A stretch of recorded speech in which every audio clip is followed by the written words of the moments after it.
And we're back. New Pack City, Hawks fans far and wide. Welcome back to your favorite Hawks Hoopcast. It's Wednesday, October 20th. The year's 2021.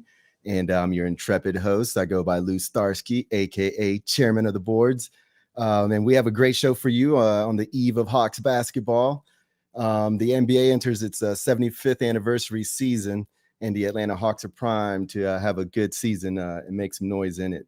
The guys are here ready to preview the season, make bold predictions, and talk expectations.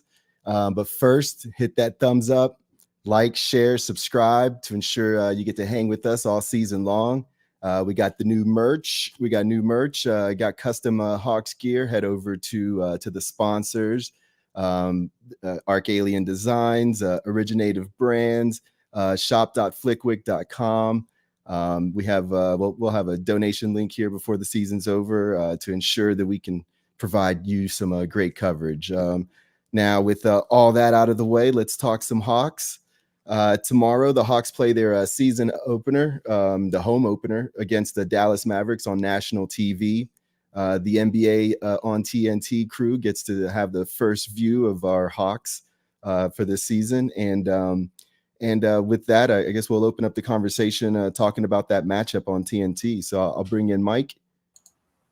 What's up, Mike? Yo, what's up, Lou? What Not a whole lot, man. Not a whole lot. Just getting pretty excited about what we got going on the eve of NBA basketball returning to Atlanta. It kind of feels different when you're the hunted, though. Man, I don't know how to explain it, man, but yeah, it feels great. It definitely feels great, man. We'll see about the I guess the hunted part, but it feels different to have some I guess hype behind you, like officially a little bit. You know what I'm saying? It's I don't know. I mean, I know Trey with his extreme craziness as far as taking everything personal. Don't think like the Hawks we had talked about enough though, but I mean, it's crazy. All. Like we got opening day on TNT. Like, bro, that don't happen. So yeah, I'm happy. Yeah, and about that matchup, what Mavericks team are we gonna get? I mean, they have a new coach, they have new direction, looks like they have new emphasis. If you've seen them play, they run through KP. The Luka's not bringing up the ball every time, and it looks like they have Tim Hardaway bringing it up. And then the ball runs through KP. So this is going to be a different year for Luka, and I'm kind of starting to wonder: is this the year that Luka ascends and makes it to the championships, or is this the year that the national media kind of turns on him? Wow. As a Hawks fan, I hope for the latter.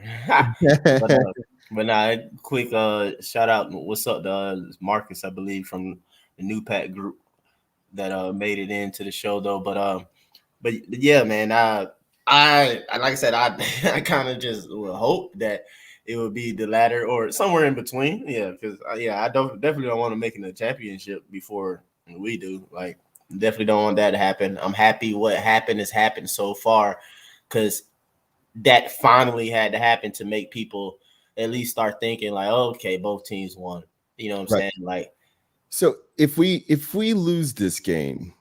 Does it change anything to you? It probably has a bigger impact on the national media, but I'm talking about for you on this Hawks team. If we go out there, play a good game, and lose, how are you feeling about that? I won't be bothered by it. I mean, it'll suck because just wanting the momentum to get started and everything, and we want to win basically every game though. But I mean, NBA is 82 game season. It was to have 81 more games. It's no biggie. It have to be something, I don't know, just glaring horrible happen to like raise some sort of alarm. But even if we lost the game, I wouldn't trip about it. I would hate it because of it being the Mavericks. Like, I want to beat the Mavericks every time we play them. Well, who do you see guarding Luka primarily? DeAndre. Yeah. Any Herter? You think Herter will be able on that assignment? I mean, he probably will from time to time, but it'd probably be DeAndre solely. If not DeAndre, Cam. So what are your predictions as far as like point totals for this game? What do you have Trey going for? What do you have Luka going for? What do you have JC going for? What's your How do you see this game playing out? I haven't thought too much about that though, but I expect Luka and Trey both to have big games, good games. So I'll take the over 30 for both of them. Hmm. And the exact number, I don't know, but I can easily see Luka getting over 30, and I can easily see Trey getting over 30.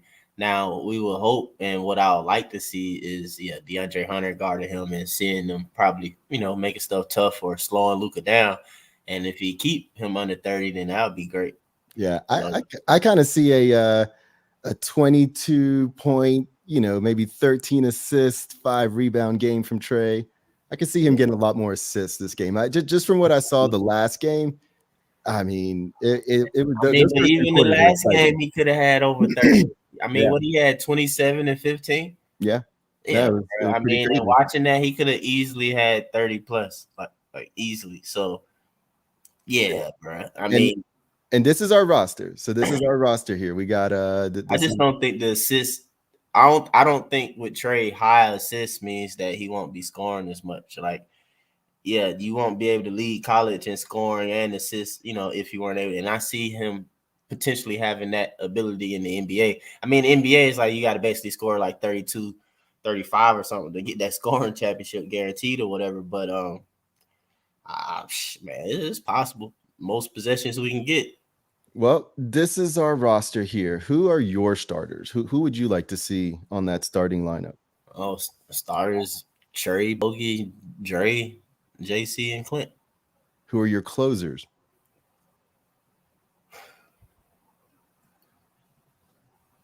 It's probably that same starter five. I mean, it probably And depends. whoever's hot? Yeah, it probably depends who's hot, but it probably still be that same starting five. I mean, I would like to throw Kevin or something like that in though, but I mean, Bogey would have to be like playing horrible or something like that. 'Cause, I mean, you can go either way. It's not a I don't know. It's not a it's a win-win either situation basically. Well, this will get into this will get into my next kind of topic, which is the biggest concerns and the biggest expectations. First of all, what are your biggest concerns of of this Hawks teams this year, or our impediment to winning a championship? Staying healthy. I'll say that healthy and consistent defense. Other than that, I don't really have too much concerns. Well, I mean, let me rebound. throw this at you then. Let me throw this at you then, because my biggest concern is the depth. I think we almost have too much depth, and I think with people like Gallo or anybody like that, like I feel like Gallo may be squeezed out towards the end of the year if Cam and Hunter produce like we want them to. JC's already locked up. I could see someone like Gallo becoming less impactful, something like that. That would be a concern. I mean, I'm reaching because we have a really deep team, but that is Yeah, a concern. yeah. To me, that would be reaching. I mean, mainly with Gallo, that's the veteran of the team. The same thing with Luke. Like just because they may not play a lot throughout the season and stuff like that, like those two guys are definitely going to be needed and relied on late in the season and in the playoffs or whatnot. So the luxury of the depth that you have and that we have allow us to basically keep those two type players, veteran players, in like great shape, going great form going into the playoffs. I mean, that's a lot what happened with, Gallo a good bit last year because he didn't really play a lot during the season either or whatnot. So and he was good to go come playoff time. That'll be the same thing with I mean, so the biggest concern is like health with that depth that we don't just get hit like we did last season when there's so many people out. But But I think you already see Gallo is questionable, I think, for tomorrow. So right, but the question is that we kind of got, I don't want to say lucky, but we kind of had a situation where last year's playoffs, Hunter played 5 games, Cam Reddish played 4 games, which opened up these minutes. When we get to the playoffs this year, would you like to have a tight 9, or would you like to just kind of have like anybody's night and all 12, all 15 contribute? yeah, yes, and like not I necessarily agree. no. Gallo's our best post player, no doubt. Well, that's what I was about to say. Is like Gallo would be in my tight 9 if I'm doing that. You know what I'm saying? That's why I say yes, but then I'm saying no because you have the depth, so I'll probably go a little deeper than that though. Yeah, C11, throw a couple more people into that.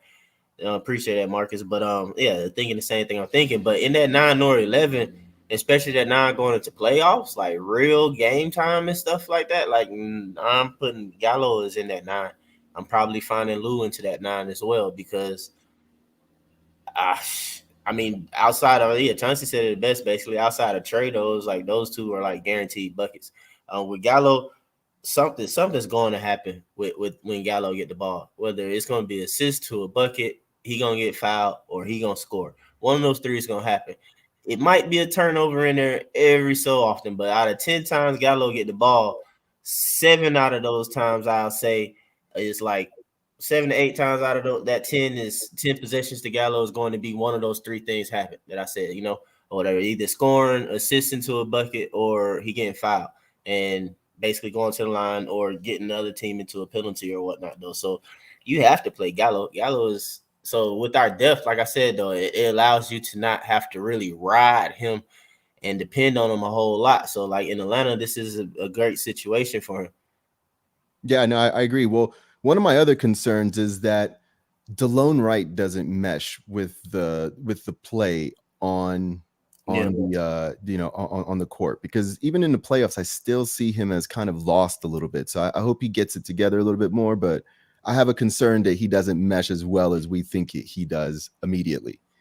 So that is a little concern. But as far as my expectations, I see 2 all-stars coming out of this roster. Do you also see some all-star appearances from this Hawks team? Nah, who the all-stars are you talking about? Clint and Trey or what? No, I think Trey and John Collins or DeAndre Hunter. I think at least 2 of them, with the style of play that we're going to have, I think they're going to put up numbers to be in that conversation. And if we maintain a 4th or 3rd rank, there's no reason to not have 2 or 3 Atlanta players as all-stars. So those are my expectations. I think Clint as the best argument if we finish 4th or 5th or something like that, or that's the way we are that time. I think Clint has the best case to go with Trey. I think it would take us being like the 60 win team or whatever, and which is possible, and getting like 4 into where I see it being a John Collins and a DeAndre Hunter or something like that, who's been or probably not, or maybe not even DeAndre Hunter. It could be Bogey, with Trey, Bogey, Clint, and JC, all 4 all-stars. Like, I can see that happening with us having the top seed. It's just with JC or whatnot. The only thing that I really see him getting better at or being better at necessarily or whatnot, or well, I don't even know, boy. He can actually, I feel like he can really do, realistically, is play better defense.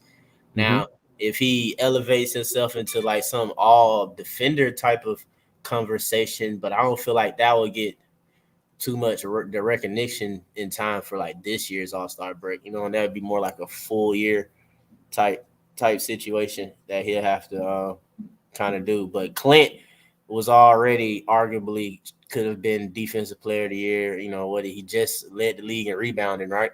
Right. So he has that reputation with what I'm saying. So it's like, okay, the Hawks top 4, because a lot of times this stuff be like based upon what you've been doing too. You consider like, oh, what they just had a run. Oh, Clint too always been great rebound, or he's in the probably leading this. That's the thing too with JC or whatever. Where would he be top 5 or top 3 statistically across the league? Where like Clint, you'll see that with him with blocks and rebounds and stuff like that, and a reputation in defense. So that's what I'm saying. I just see that. I agree with Marcus. I completely agree with Marcus. Where what I've seen JC doing in the preseason is, first of all, he was way more comfortable than I've ever seen him. He was pump faking and driving like we had been talking about. He was playmaking. So if he starts adding a comfortability to his game, I think he can elevate to a 2010 guy on a number 3 ranked team in the East when the East is stacked. I'm not gonna be too critical and stuff like that. But yes, he was being more confident. But stuff that I wanted to see him get better at and everything like that is like it's not there. He just have to continue to elevate the percentage of what he does well, and that's catching and shooting and catching and finishing and just doing it awesome. I'm glad Damon joined us for this part because the question was asked. Yeah, that's a bong, but hey, the question was asked. The question was asked in the group. Who is our second best player? Was it second most important who's the second most important player on this roster? And it got me to thinking. I would say DeAndre, but what do y'all think? I told you that it was me is more than one person. The way it's because it can be somebody on any given night. It's who we want and need it to be. I feel like we needed to be DeAndre Hunter for us to like win a championship per se, but the way things go and the way we've seen this team though it's really been someone else, someone new a lot of times. I mean, I guess you could say it's been Clint mostly than a lot of the other times or whatever than other people, but I think it's more than one person. So, but if I had to lean somebody, I guess I say Clint Capella. Interesting. Clint is very important. You make a valid argument for him because we do look like a completely different team when Dang is in there as opposed to Clint. What do you think, Damon? Like I said, Clint gonna be better. I'm bad. Like I said, in the group, I mean, to me, they're all the same. To be honest, I mean, we've proven we can win no matter who's playing. Mine is Trae Young. Hunter. We can't depend on him as far as availability, injury history. We can't really depend on him. JC is hit and miss. One day he'll give you 25 and 10. Next game, 9 and 5. Quite 9 and 5 might be like. I understand what he's saying, though. Let's keep it. But you know what I mean. You know what I mean. You know what I'm talking about, though. But we've proven we can win with this team currently. We can win without certain players being in the lineup, and we've shown that all last year. Now, let me say this, Damon. We've proven that we can win for a small period of time. We have plenty of players to plug and play. But if we want to get to where we think we can, we have to have, Clint's not going to get any better or any worse. Trae can get marginally better, maybe at a shot selection. All these people are already established. JC, is what he is, we think. The only place that we can really elevate to a team that's unstoppable is if DeAndre Hunter or Cam Reddish achieves that next level. And that's why I say they're the most important. Well, you could probably say Cam, but I mean, right now, I can't really say Hunter. I mean, don't get me wrong. If Hunter's 100%, is he a way better player than anybody else not named Trae Young? Yeah, but we can't depend on him. You can't depend on. Let me keep it real. My goal for Hunter is I just want to play 50, 60 games and play all the playoffs. Right. That's my whole goal for Hunter. And that'll alleviate your anxiety going into next year, right? Exactly. But watch this though. You had said you responded to me. You said to win a championship. And I thought about it, and my response is this. When we look back at that Bucks series, and I think we all can agree, and I think we've all said this one time or another, and people in the group, and we didn't have Hunter, if Trae Young doesn't get hurt in the Bucks series, do we win that series? I think we all said we would have won the series. I said I don't know. You don't know? A Hawks fan that said I don't know. I'm just gonna keep it 100. But I don't okay, feel like how about this? But hey, how about this though, Mike? We have a way better chance of winning that series if Trae Young never gets hurt. Oh, we do have a better chance, most definitely. But at the same time, it's like, hold on. All right, let's review this real quick because man, Okay. yeah, memory messed up. But we won one game without Trae, right? We won 2 games. Yep. No, we won one game. That's the game that Lou One Williams game. was like. That's the game that One Lou game Williams without was like. Trae. Yeah, We but it was won the 2 one that. games. No, we won one game. No, we we lost won the other one game game. without If Trae. we only won one game, then we won the game with Trae. What I'm saying, total, the series, we won 2 games, right? Without Trae, we won one game. No, One game with Trae. With or without Trae, total, we won 2 games, right? Yes.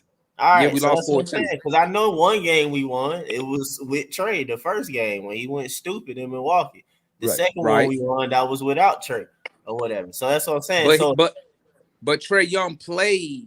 He started the game. Yeah, if I remember correctly.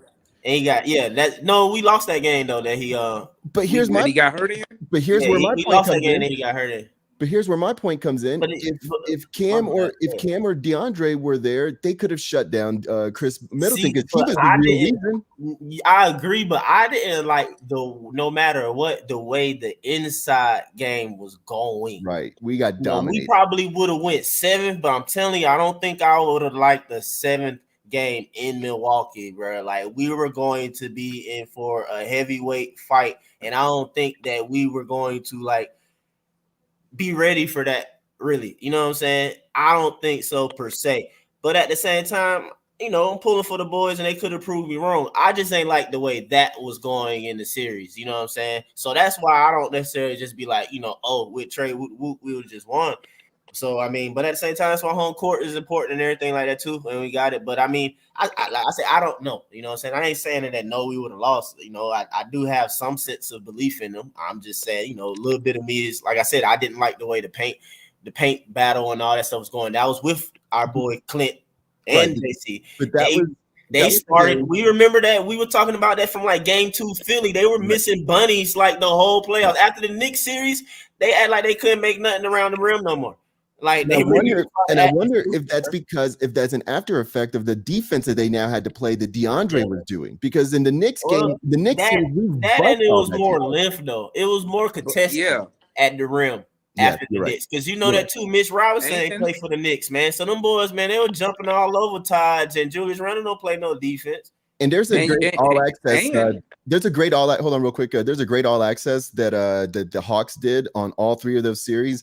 And you can see that the Hawks had to mentally battle in each of those series to win those games, whether it was in the series numbers or whether it was in the individual games. They either had to come back or win late. That's going to be big.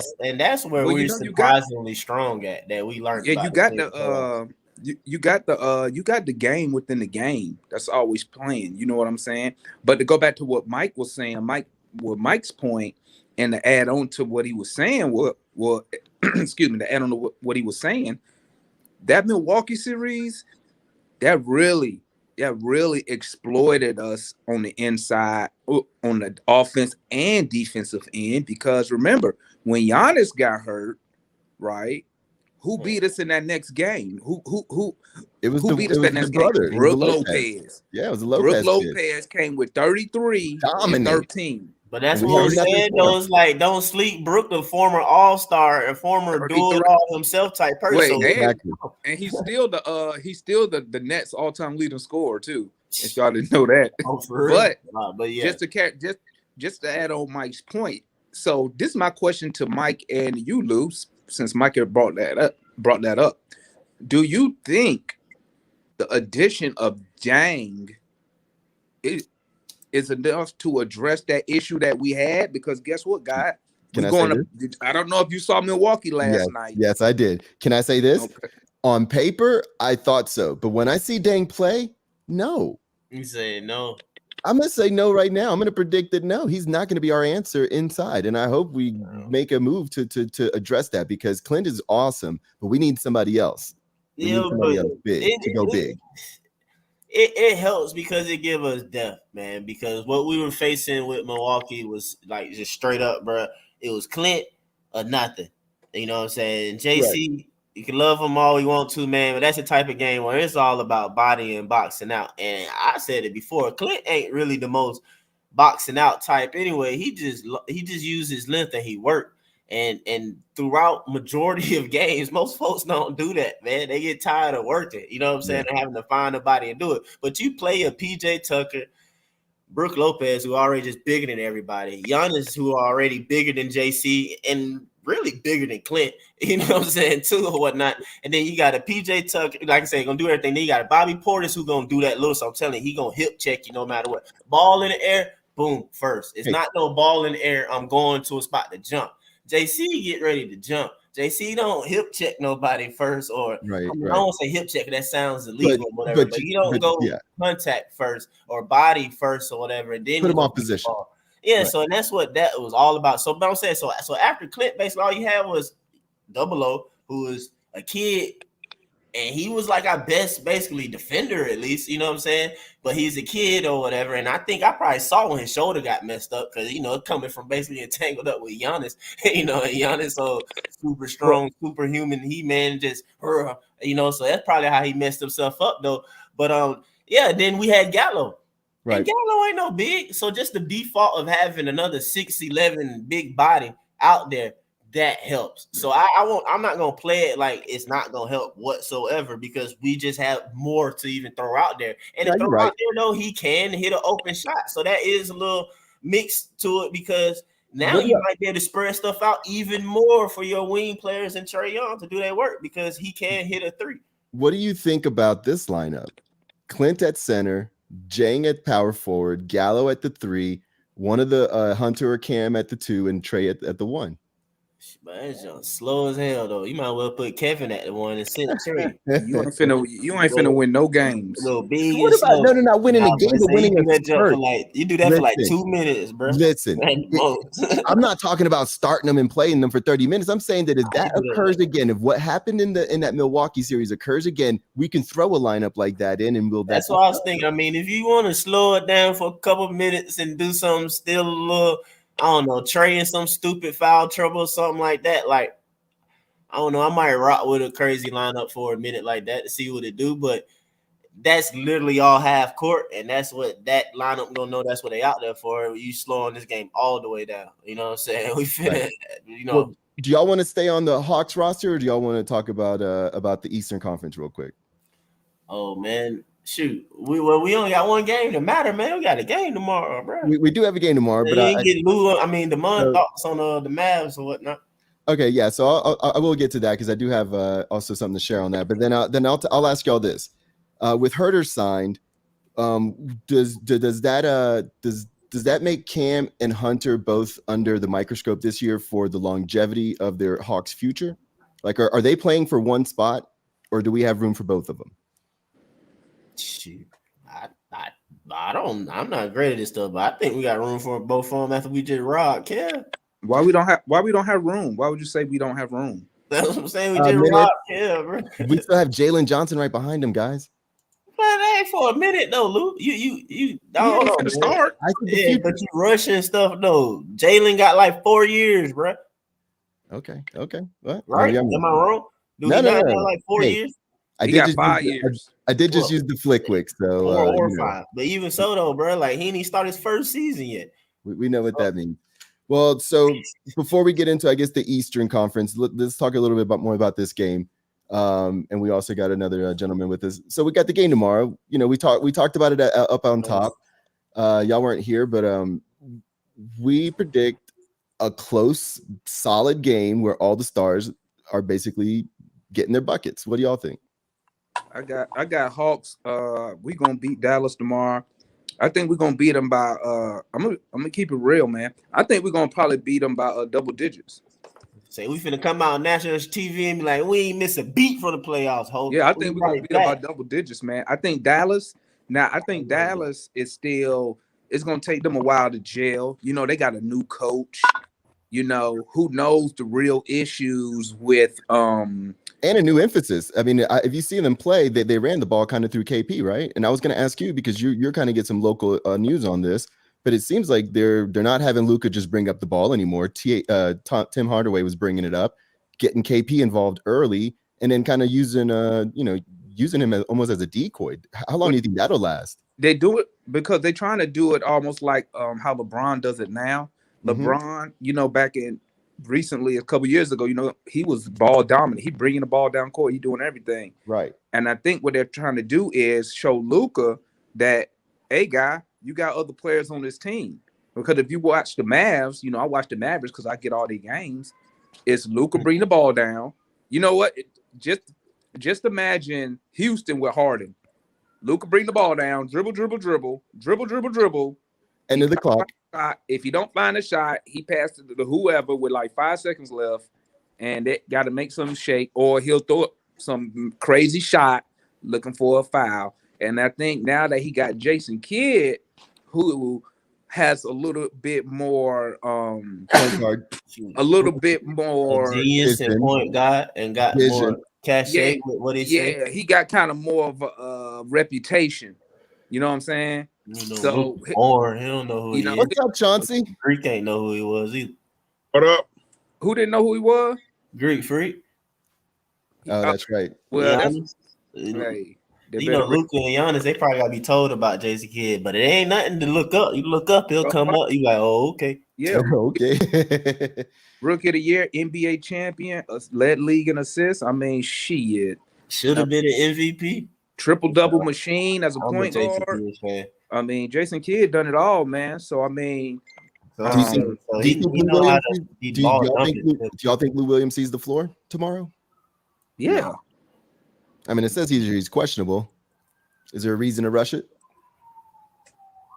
Bro, we ain't gonna see Lou and Gallo that much. We ain't gonna see Lou that much, Gallo that much, Jalen Johnson that much. We ain't gonna see how is your hip and your shoulder already fucked up?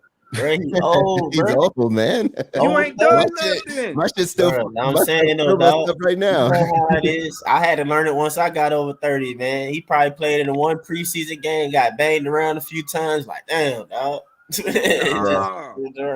His body should be adapt to that already, man. How the hell you hurt?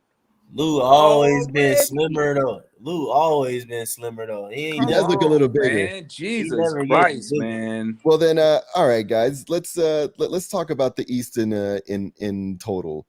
Who is the team that is scaring you the most as far? Who's our biggest impediment to making it back to the finals? I know after tonight for sure. In the Eastern Conference Finals, who's our biggest impediment to make it back to the Eastern Conference Finals? Shit, the fucking Bucks. Milwaukee. Yeah, I'm about to say Milwaukee. I mean, because Giannis just a beat. It's not fast. Well, I'll just say I will say the Miami Heat just to throw in somebody else to talk about. But the Bucks definitely looked impressive last night. They looked fluid. They looked unfazed at times. And they got that one young boy. We probably know him if we were Bucks fans though. But DiVincenzo, they had him last year or whatever. I don't even know his name. DiVincenzo, huh? DiVincenzo? Nah, bro. I know his name. I know I'm talking about this kid. He came out of nowhere. I didn't even know he was drafted or when he was drafted, but Noir or whatever. But he played well last night. Y'all know what I'm talking about? He had the thick mohawk for the Bucks. Where when we play him, he probably gonna hit us up for 25. He's gonna be in Mike's draft king. It's already. No, I already was peeping though. Like it's already that random. It's already that random. Hey, I had Patty Mills though. I knew Patty Mills was gonna do his thing. Hey, you ever notice? Every time we play the Miami Heat, Kendrick Nunn always hit us for 25. He don't hit nobody up for 25 but us. Nah, he gonna do that for the Lakers this year though. When we play the Lakers, he gonna play. Thank God he gone, bro. Every time we play him, 25. Kendrick. He hit LA. But the Bucks definitely seem formidable, but I think that we'll see them in the opposite end of the bracket. I think the people that we have the most to be concerned about is everybody, the Heat and then the Knicks. I think the Knicks would be disrespectful not to bring them back up, but we're gonna get one or two of them in the first round. Chicago looks like a problem. Yeah, but sleep on Philly. But what have the Knicks done? I wouldn't sleep on Boston. What have the Knicks done? Dude, they drafted amazingly. Jericho Sims and Grimes look like NBA players. They had Elfrid freaking Payton running their offense. Now they got Kemba Walker in the Garden. Yeah, okay, who else? You got to respect me a little bit, bro. Listen, you got to respect Kemba Walker. Okay, he's okay. He's not the Charlotte Kemba Walker. We saw that when he went to Boston. Okay, he doesn't have to be. He just has he's to be not. better than He's Alfred not. Payton. What I'm telling you. My point is this. I don't think the Knicks have done enough to say, oh, they're going to be better than they were last year. They brought back the same dudes. That's They have no disrespectful to inside. Mitch. That's disrespectful to Mitch Robinson. That's disrespectful to Evian Fournier. That's disrespectful to Kemba Walker. They did a lot. They did a lot to the team that they have. Evan Fournier just came from where? Well, he just come from Boston. Orlando. No, yeah. Orlando. He was just in Boston. Now he played for the Knicks. So what's that's telling me? That's telling me the dude is not wanted. I mean, he got good game. He got good game, but at the same time, he's proven that he's not one who's impacting a winning team in a sense or whatever. But at the same time, I'm not gonna sleep on Evan Fournier though. I'm not gonna sleep on him, but I'm just saying that he's not. It's not Evan Fournier at that point. To win a team. Well, no, I'm not trying to say they're garbage. What I'm saying is I don't think the moves that they made moves them up anywhere. So you telling me the moves they make? What did Knicks finish at last year? 4th in the East. So at the same time though, bro, they do have a coach that's gonna have them outworking everybody for the most part. Well, that's what I was gonna say to Michael is that it's not about Evan Fournier, it's about their head coach. They have a really smart head coach who's not gonna put these guys in bad positions, and he just upgraded 3 or 4 of his players. By the way, Reggie Bullock plays in Dallas, so we'll see him again. That's probably who Trey will be guarding tonight and tomorrow in Dallas. So Lou, so you telling me the Knicks gonna finish higher than 4th in the East? The Knicks? Yeah. No, the Knicks are going to be in there with Chicago and Boston and no. I'm asking you a question. Do you think the Knicks will finish higher than 4th in the East? But everybody can't be 4th though. Dude, what I'm saying is there's about 5 teams that are tied for 4th. And so one of them's going to finish 8th and 9th, and the other one's going to finish 4th. It's just and what I'm saying is this: the Knicks, even though they got new players, their improvement is not enough to keep up with the other teams. So they got all those free agents. Still didn't make them better than the Bucks. Still didn't make them better than the Hawks. Still didn't make them better than the Heat. Still don't make them better than Boston. I mean, that's my whole point. That's my point. I'm not saying they didn't upgrade. I'm saying that upgrades didn't move their position from last year. You see what I'm saying? But my thing is, everything you saying though, I don't know yet, bro. I can't say that. I can't say what they didn't make them better than them teams. I'm not gonna sit here and say what they did made them better than us because hell, I'm a Hawks fan. But at the same time, though, I'm gonna keep it real. Like I don't know yet. I'm gonna have to see because, like I said, and then too, knowing that they're going to overachieve, they probably will because that's how the coach is, and they did that last season or whatever. So. I mean, it's very likely that they could finish 4th. You know what I'm saying? But at the same time, do what they did last season too, lose in the first round. Not necessarily to us, but somebody else or something like that. The 4 or 5 matchup because they're still depending on an old so close.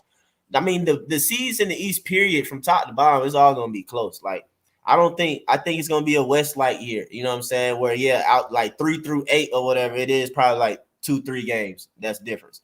It should be to me, especially if the NBA calls like they doing right now. And I love it, honestly. Like finally, it's like real basketball. Like y'all can stop that. If they bring back real basketball for this sport, it's like I don't know if they realize that or they forgot that along somewhere. But basketball is a contact sport. It's not necessarily always a foul because 2 bodies contact each other or whatever. And they are, dude, definitely not giving. Can I just say that? Can I just say this real quick?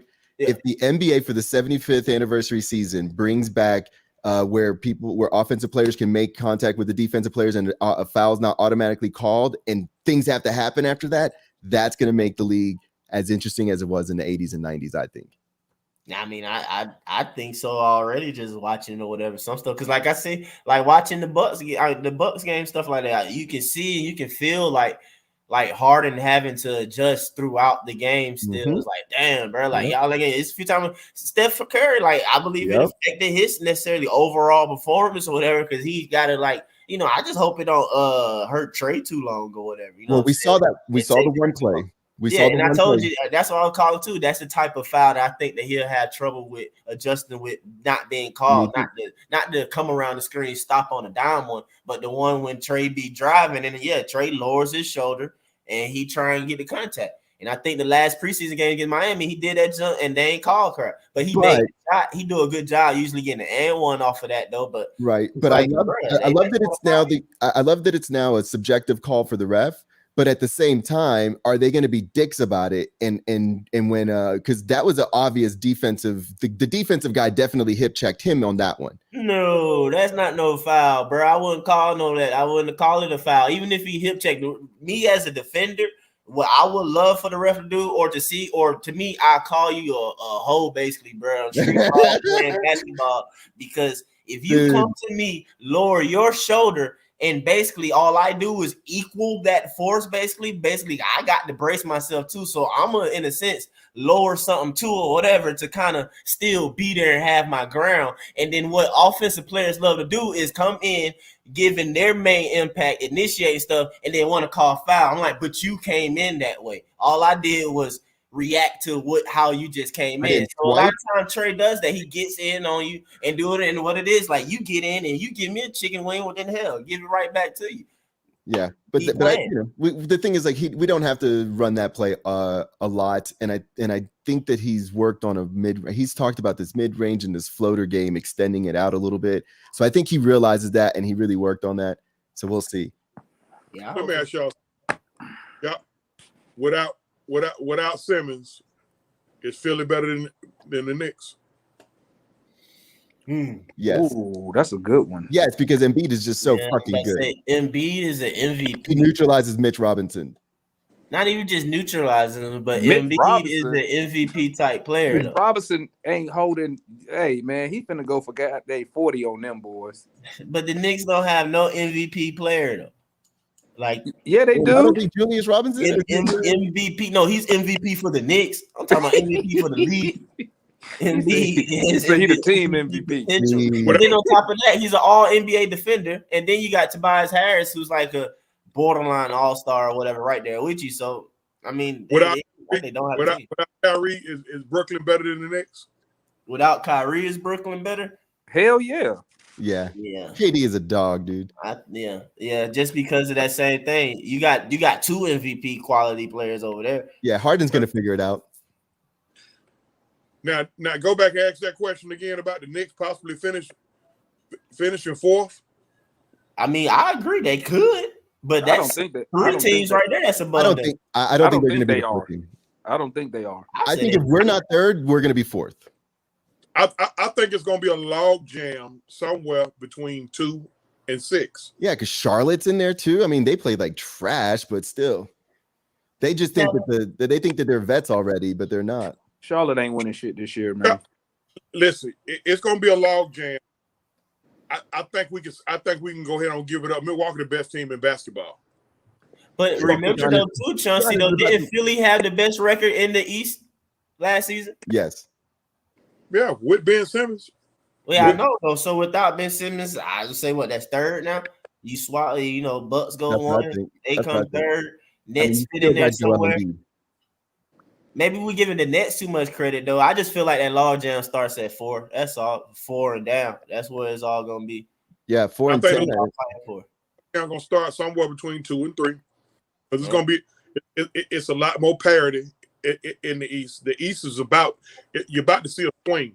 Then what's your tiers, Chauncey? What's your tier? What's your tiers? What's your top tier right now in the East? Put your it's top the Bucks one tier, and then the second tier he got everybody else. Really, you got the Bucks. Okay, that's tier 1, and then tier 2 is the Nets and Philly and Atlanta. Tier 2, you got the Hawks. I ain't sold on Philly, bro. I'm really not. I'm sold on them without Ben Simmons, even with his deficiencies that he can't shoot and all that shit there. But it's all other stuff that he do for that team when he's on the floor. And I just don't see. I mean, who's gonna help him be consistently? Tobias Harris. Tobias is a pretty consistent player. Maxey, Curry, you got Drummond. You got Matisse, type Thibault, whatever. You got a bunch of good, serviceable guys, but with Simmons, Embiid had at least had a guy that they could defer to, because Simmons caused a lot of matchup problems with his length and his height, even though he can't shoot. Everybody know those problems are well fucking documented, but they're gonna regress without that boy unless they get something in there that's gonna bring back the production that he had in the other areas where he was good at. Okay, but we agree that so you feel like they? Yeah, I'm saying I don't say Embiid is one. a special player though, right? Embiid is a MVP candidate though, right? But third seed is a regression. Third seed is a regression. I agree that they would be in the tier 2.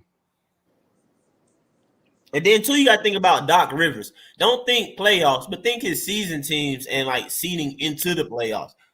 Oh, I mean, they usually be straight. That's all I'm gonna say. Now he probably screw up in the playoffs though, choke something away. But it's the same thing with like Tom Thibodeau. That's why I think about it there. It's like when he usually got something cooking or whatever, his team's usually okay. I mean, I agree it's gonna be a log jam. I mean, it can easily be starting at 3 or whatever, because maybe I'm giving the Nets too much credit because Kyrie crazy and they really ain't got nobody in the paint. The class ain't finna work. None of that. Allow that.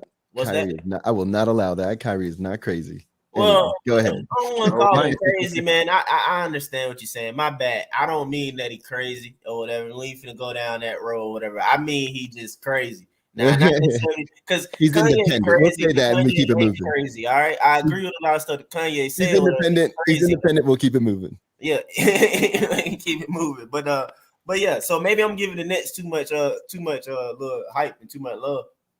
Hey, did you cut your hair? He said, "Did I?" Yeah, man. Hell yeah! He look all clean cut. I thought he had his locks. Just I thought for a second. Wait, you don't got no locks? Get the fuck out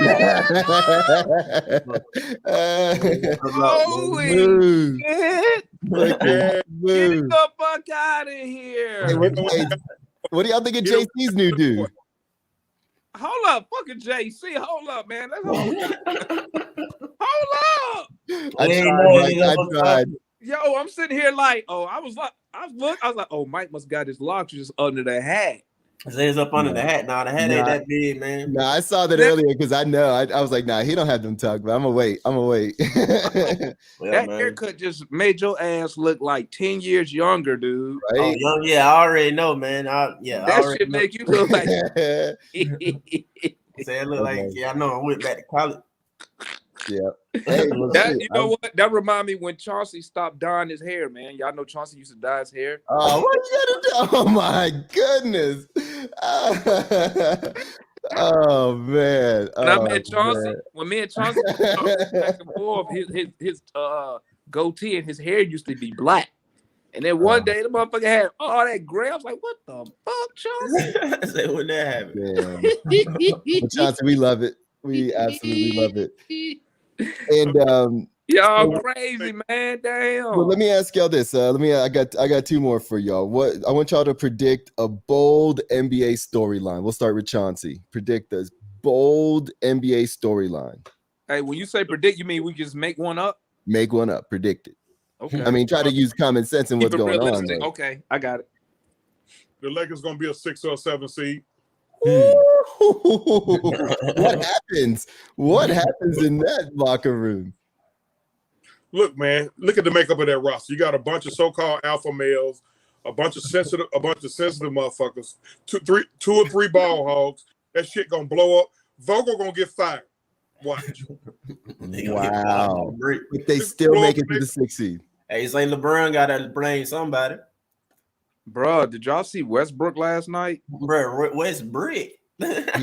He looked a little tentative, and that might be because he's trying to do too much to fit in. They should have just kept fucking Dennis Schroeder, bro. I'm so mad. I put him in one of my lineups. I don't know why I was overthinking that like crazy. I was like, bro, he probably would the opposite of what I think. Nope. You know what DeMond just said? Somebody told me I was tripping. I said they'd have been better off keeping Schroeder. They should have just kept Dennis for the fucking $6 million. They've been better off. Got in the way. $40 million for that shit last, bro. You're right. I think a humbled Schroeder coming back to that Lakers team with his tail tuck, that he probably wouldn't have done it. He probably is not man enough to do that. Well, Schroeder said that offer was never on the table. So, well, you know what? He got a little arrogance with him too. He think he's better than what he is, but it's not Westbrook style. He does. Westbrook be out there trying to continue his triple-double record. Him and LeBron gonna get into it. LeBron's hairpiece gonna fall out. AD gonna strain something else because his body been monkey trash ever since Hey, he left. When he's good, this is as good as I ever saw him that last game. I was surprised that the Golden State was able to win it in that fourth quarter like that because AD was dominant in the first half. But who else on the Lakers was chipping in, bro? Nobody. Westbrook looked like.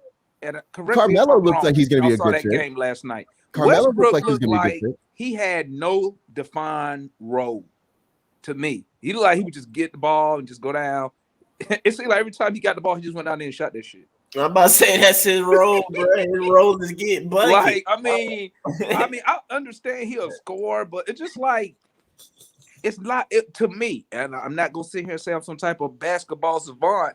But when I was watching it, I was like, bro, it looked like they just playing pickup. Nah, that's Melo Road, man. He hoodie Melo everywhere. Melo looked good. Melo. First. I didn't see no basketball last night. I'm not watching any basketball until I'm gonna watch my Hawks first. Everything else can have with a dog. But other than that, I'm not watching nothing until I watch my Hawks first. I love it. But judging by what I saw on social media last night, did they get beat bad? Not necessarily bad. They probably I'll say I didn't see it all the way to the end myself because I thought they was gonna win it. So that's why I say they should have in a sense won it, but they didn't. But when I was watching, I probably watched a good 3.5 quarters. Man, Westbrook bricking left and right, bro. I didn't even watch that much. I just watched little pieces when I could, and when I saw it, it looked like the Lakers were still the better team, and Golden State was trying to catch up. And then, but it looked like in the second half, Golden State, or actually in the fourth quarter, it looks like Golden State got some separation and towards the end. Bro, Golden State got some shooters, dog. Poole was knocking down shots. You know, bro. Curry didn't really play, a good game or great game. I feel like he trying to figure out the contact situation. Like, but he still got a triple double in the fourth quarter, bro. In that mid third, he was like 4 for 14. Like Curry wasn't dominating finish wise, but he still had a triple double, which is crazy. But if you watch the game, that's when you watch how the refs were officiating, and that's where you're like, oh, okay, this is going to be some old school contact basketball, because what it is they basically given the refs. This is why I posted in the group. I was like, these refs are either in preseason mode or playoff mode, and this is lovely. No, because, I'm saying, bro, they were allowing the contact to happen. If you watch that game last night, bro, he was just fucking bricking, and he was just missing them threes. But you don't understand the mental aspect of when one of the things get out of your bag, how you start forcing something that you weren't ready to use. Like, okay, thank you, Mr. Psychiatrist. But anyway, like I was saying, Golden State got some freaking shooters, dog. Hey, they was letting that bad boy fly last night. Poole, like, hey, they touch it, it's gone. Whew. They out rebounded the Lakers too, which is weird. Yeah, man, bro. Golden State wasn't a thing, deep, bro. They're kind of deep. Yeah, Wiseman wasn't a thing either. Wiseman didn't play last night. He wasn't available, I don't think. But Wiseman or Kuminga didn't play. They drafted. Bro, they kind of deep, dog. They kind of deep, bro. Man, the Lakers suck, bro. They should. Bro, the Lakers are this is why you don't build a team that way. It never lasts. Hey, hey, watch this. They got Bazemore, bro. Sorry. Hey, Bazemore. He looked terrible as usual. Dude, he got in the third and fourth quarter. I think he hit one shot, bro. I think he was like 1 for 8.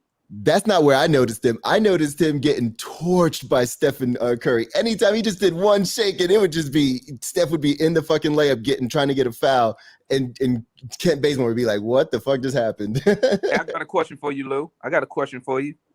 Since we off the Hawks for a hot second, Does the Nets beat the Bucks if Kyrie played last night? No. If Kyrie was allowed to practice with them and everything was kosher, no. The Nets are a better team this year, and they were built to have Kyrie on it. So no, they're dealing with something else, systemically. So I think the Nets have better talent, accumulation of talent. I think Giannis is amazing though. Let me ask y'all something. But hold on, I'm still on this. I want now that I have him on the hot seat, I want him to do his prediction of a bold NBA storyline. For who, me? Yep.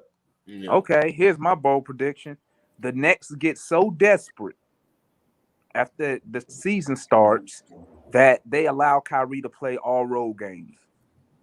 Why he can't play the road games now though? Because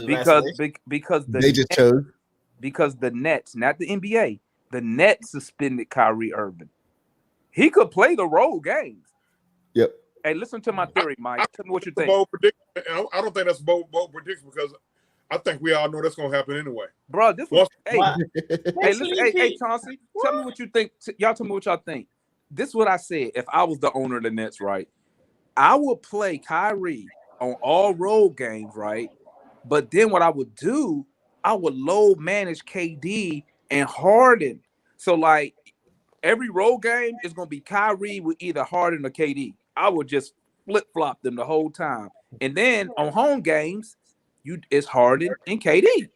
Nah, they need all three of them, man. It's too much. It's too much parity to do that now.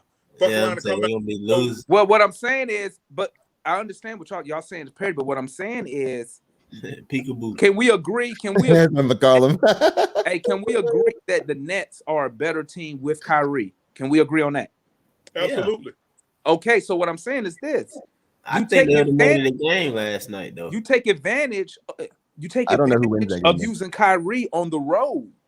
You see what I'm saying? No, I see what you're saying. I'm just saying that, like Chauncey saying, too much parity, which is I agree with. Nah, you're gonna be losing games. You playing 2 out of 3, like you just lost last night, having 2 out of the 3. You need. But guess what, though, Mike? Look.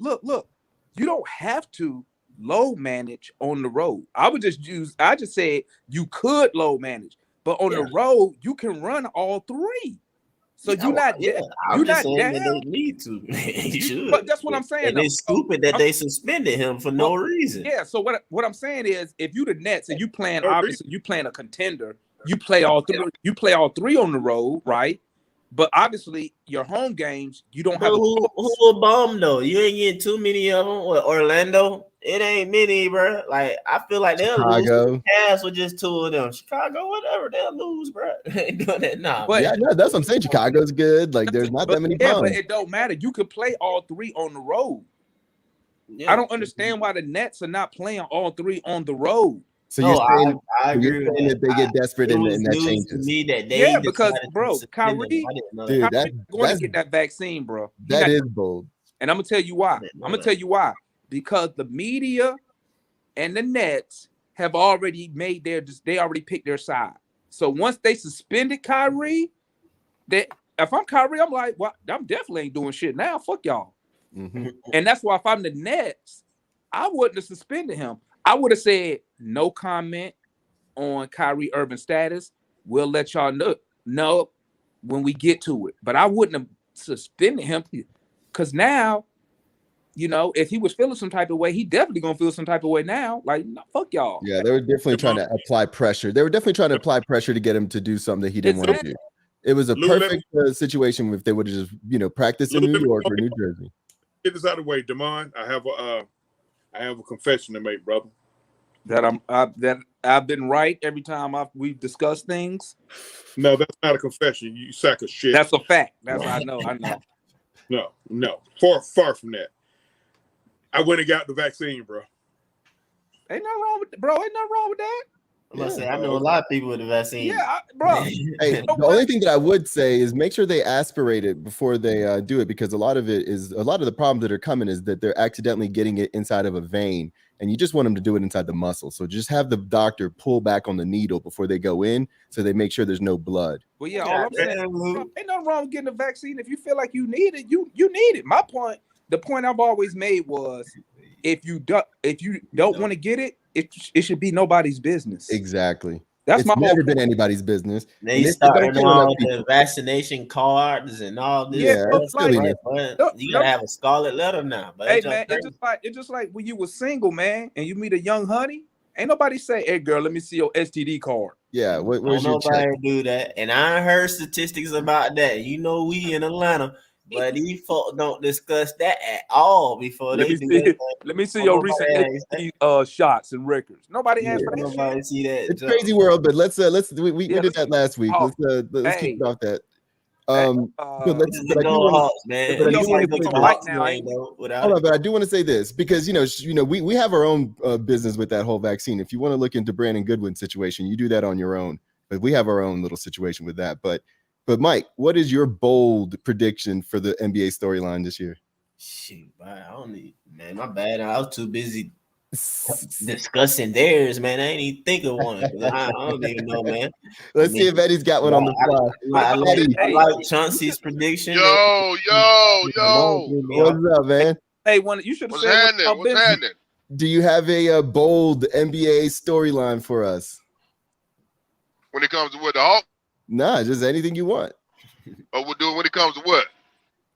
My my storyline is that the Lakers ain't gonna really do shit with all that bullshit they didn't acquire.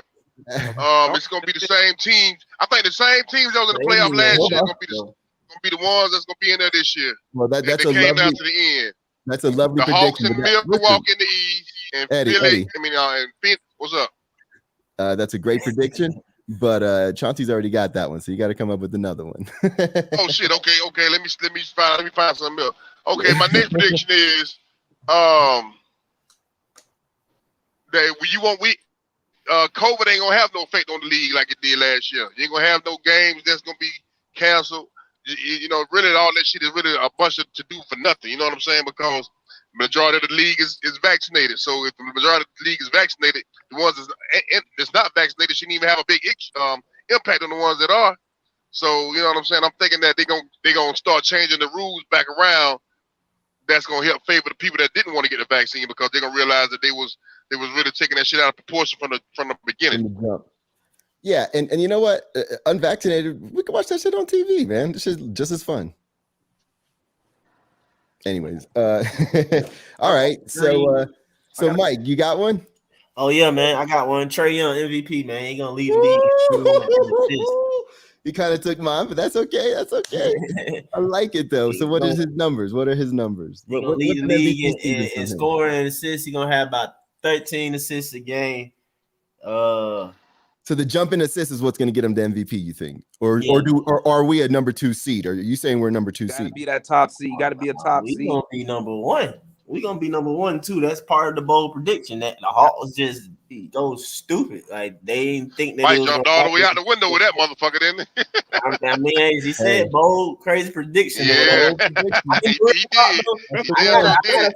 I gotta find some Facebook stats, man. I want to say I put it out there in Facebook land back when we got Cherry close. I'm gonna go search for it though. But I've said probably about 3-4 years into his career, I feel like he can lead the league in scoring and assists. I mean, that's just the type of game he has or whatever. And he does that or whatever. That's an MVP year. So I feel like he can do that soon, man. If he leads the league in assists, he's gonna win MVP. I think because of the way he performed in the playoffs last year, it kind of gave him a jump start into the MVP race this year. They're gonna take him serious. He automatically all-star. He won't miss the all-star games no more. Nah, when it comes to the MVP, that was straight hate. Yeah, that was just hate. I blame John Collins because the year before the season, John Collins got suspended. Let's go back to that very small window before JC got suspended. Them boys was balling. Trae Young was doing some things, and I go back on YouTube to try and find it, but somebody brought it up on ESPN. I remember that year early on, and it was like too early Trae Young MVP or whatever. But hey, it can happen. That's all. And you know what? I like that JC tried to get bigger on some steroids. I'm okay with that. Do it, dog. Why the fuck? If you ain't cheating, you ain't trying. If you ain't cheating, you ain't fucking trying. Exactly. I don't know what the fuck. That means he wants to win. I don't know what the hell. Yeah, it means something to him. JC don't need to take no fucking steroids, man. What the fuck? Man, they were pushing his ass around in the playoff last year. They were rooting his ass about the post last year, man. Hey, them steroids ain't gonna help his ass with basketball, man. It made your little ass look big. Why they gonna help him? Yeah, you talking about your little ass, your little swole ass around here, goddamn looking like you goddamn, you know what I'm saying? Like your bottom half don't match your top half. But shit, you know what I'm saying? Why I can't help him? No, shit. my bottom. That man was getting. Listen, if you looked at the playoff game last year, that man was getting rooted the fuck out the post last year. Now, when he got to the Philly, when he came to that Philly series, they were rooting his ass out of there, man. He sound like the way I was talking though when I was talking about Milwaukee. When I was saying I don't know. Let me tell you something. They was rooting him out, man. They was rooting his ass out. Especially when Lopez. JC don't need to take steroids, and I'm gonna tell you why. I'm gonna tell you why. Why I didn't like it is because when you add them extra elements into your body, it shuts down the body from making it naturally. That's why they tell you don't take steroids until you're in your 30s. It shut it down. So what could have happened is, depending on how long he cycled on it, his body will stop making it. So then he's gonna be like he'll be on testosterone for the rest of his life because his body will no longer make it at the age he's in his 20s. He should be making like 1,300 I forgot the milligrams or something, microns. 1,300 at his age. So when he took that, one, it wasn't gonna help him in his performance anyway on the court, and two, it shut down his ability to make it naturally. So he could have fucked himself over. But we don't even know what he took. So I mean, I'm sure he has very smart people. Yeah, we don't got a clue about what he did. And pretty sure he had. Gonna work faster or something. With the amount of money he got, I'm pretty sure that he had a guy that professional motherfucker with him to show him what exactly he needed to do. You know what I'm saying? A professional steroid doctor.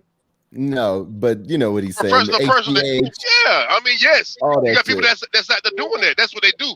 They ain't taking the same shit Jose Canseco. They ain't taking the same shit Jose Canseco and Lyle Jada taking. And that's why. That's why people. All right. Well, here's my next one, guys, for the show for the people who listen to them. That's why people die. This is the next one for the prediction you ain't show. Dead. Hold on, guys. I want everybody to think about this. That's because I know what the fuck I'm doing. Hey, listen. What I want everybody to do now is predict the Hawks record, and I'm gonna write it down. This one I'm actually gonna write down. Boy, we going what? Hey, you gotta post that in the group. 82 games. 82 games this year. 82 games this year. Who wants to go first? 74. I'll go first. MVP. I just went first. All right, Mike. What am I writing down? 74-8. All right. 74-8. That's a little wild, but this doesn't have to be bold. This doesn't have to be that bold. I want you to make this as realistic as possible. Bro, that is realistic, bro. Okay. My prediction is 55-27. 55-27. I'm not gonna do the math, so if y'all are off by a day, I'm gonna make fun of y'all later. All right, 55 and what? I know the counted up 27. I counted up in my head already. All right. 55-27. That's why I picked mine. That was easier. Oh, nice. 57-25. The Atlanta Hawks win the first NBA title this year. 57-25. And an NBA title. 55-27, man. 55-27, man. He said 57-25 and a title, so I put a little star next to him. Johnson hit you with the Price is Right type of. You just did that? Oh, hell no! You didn't do that, Mike. You ain't worth the fuck. No, I'm saying Chauncey just did that. He did what did. That was Chauncey. I can't hear Chauncey. Okay. And I'll get Jamal's and Chris's, and I'll definitely add it to the roster here. But Damon, what do you got? What you?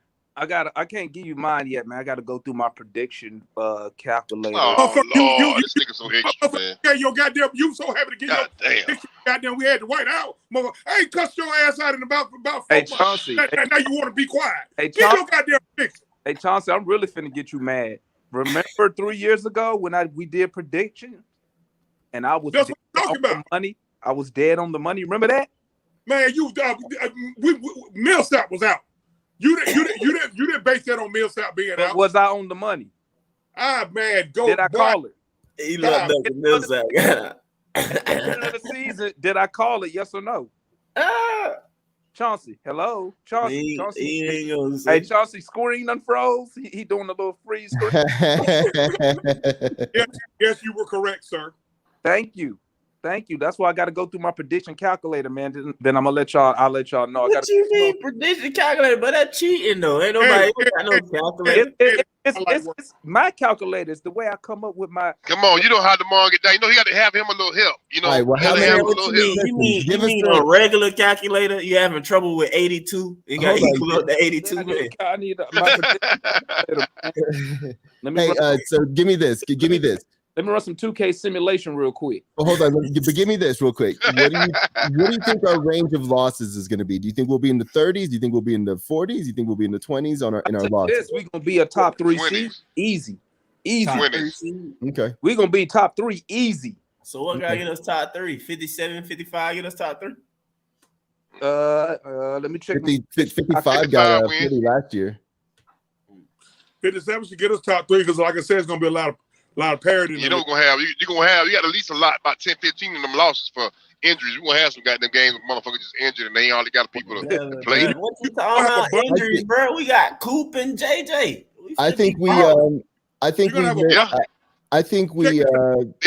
make the landing a little softer. I think we end up with the top 4 situation, and I think we make it to the Eastern Conference Finals. And I can see our record being 49-33. I can see our record being 51-31, but I see us making it all the way back to the Eastern Conference Finals. That's ridiculous. That's I feel like if Trey don't get hurt and DeAndre is healthy, we gonna get to the finals. Well, you know that that's ain't what happening. I feel. If those guys are healthy, all they got, don't give a damn if he get hurt during the season. Just be healthy during the playoffs. If we can get him healthy during the playoffs, I got a question for y'all. If we don't succeed as a team and get back to the Eastern Conference Finals, but we win a playoff round, and Trace has a dominant season, JC plays really well, and Hunter and everybody plays healthy, is that still a win, or do y'all see that as a regression? It's a regression. It'll only become a regression depending on where we're seated. Like if something happened where like this past year, we were seated 5th. Okay.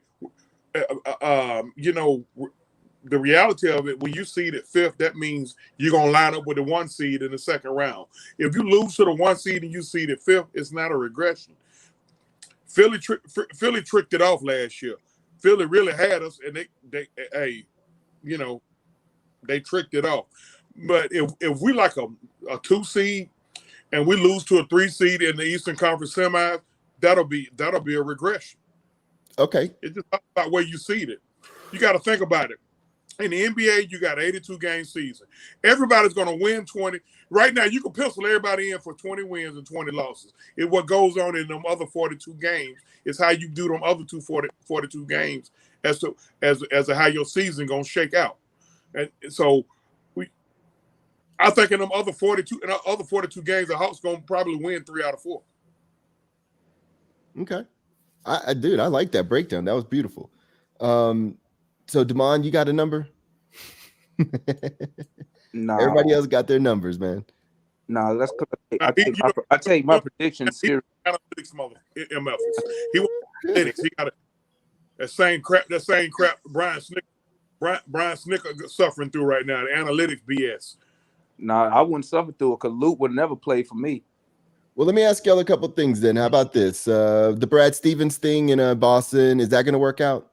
Where they got the break? Like, are they trying to win? Because you don't bring in a rookie coach to be your coach if you think you're about to win something, right? What do you think going on there? Brad Stevens brought in somebody who he could puppet and remote control. Do this thing. Oh, so familiar. He brought in somebody who he could puppet and remote control. Is Brad Stevens going to be on the bench? Huh? Is Brad Stevens going to be on the bench?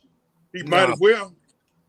Okay, because that's where he was making a lot of his adjustments. I mean, Brad Stevens is a winning coach. We can say he's a difference maker type of coach. I think. They're not going to have that on the sideline now. He been to the finals? I don't know about all that now. I mean, he done had a pretty good talent over there now. They have pretty good talent now. I mean, talent makes a lot of coaches look good. Let's just call it what it is. But then you're saying that this is going to blow up. Then you're saying this is not going to work. I ain't saying it's not going to work. I agree. I agree with Chauncey. Boston gonna still be good, but at the end of the day, I don't. Boston gonna be where the Lakers at, probably a 6th or 7th seed.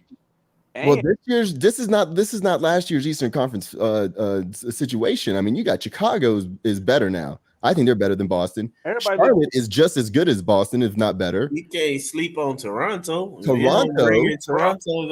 Everybody look good on paper. Washington straight. Somebody got to finish dead last. That's why I told y'all I gotta watch the games tonight, man. I mean, somebody gotta end, but I don't. I think a lot of the records are gonna be close. Besides us, though, because we gonna somebody got to be in last place. Orlando got that. And Minnesota and all of them, they gonna look out for you on that. Indiana, Orlando suck.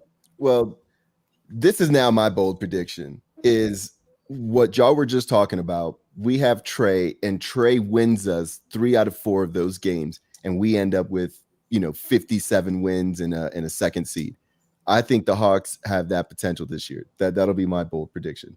57 wins. That's what you say? That's my bold prediction. That my what I think is going to happen. I think they'll make it to the Eastern Conference Finals. They'll lag in there. They'll get about 49 to 51 wins. And they'll win their way into Eastern Conference Finals, because I think Trey is a playoff player. And now my bold prediction is that he's going to take that playoff mentality on nights that, when we have close games, he'll be able to pull us out. I think he will, just like he did when he passed it out to Schnell that one game. I mean, he likes to win games, and I think that'll propel us to more victories than some of these other teams that are just out there.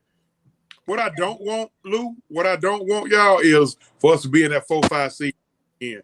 Because I don't want to see Milwaukee in the second round. Because if we see them in the second round, I mean, we are all of us are saying Milwaukee is the best team in the NBA. So if we see them in the second round, we lose. Our fans gonna go ape shit. And they're gonna. Yeah, but you know what? To be the best, you got to beat the best. I don't care I don't care when I see them. We know we're gonna see them. I would rather. They shouldn't though. I hope not, man. I see Brooklyn in the second round than Milwaukee. I want to see Milwaukee where we saw them last year in the finals. Where injuries gonna play a part. All this, because let's just call it for what it is. A healthy Dre. I know if my mama had a penis, she'd be my daddy.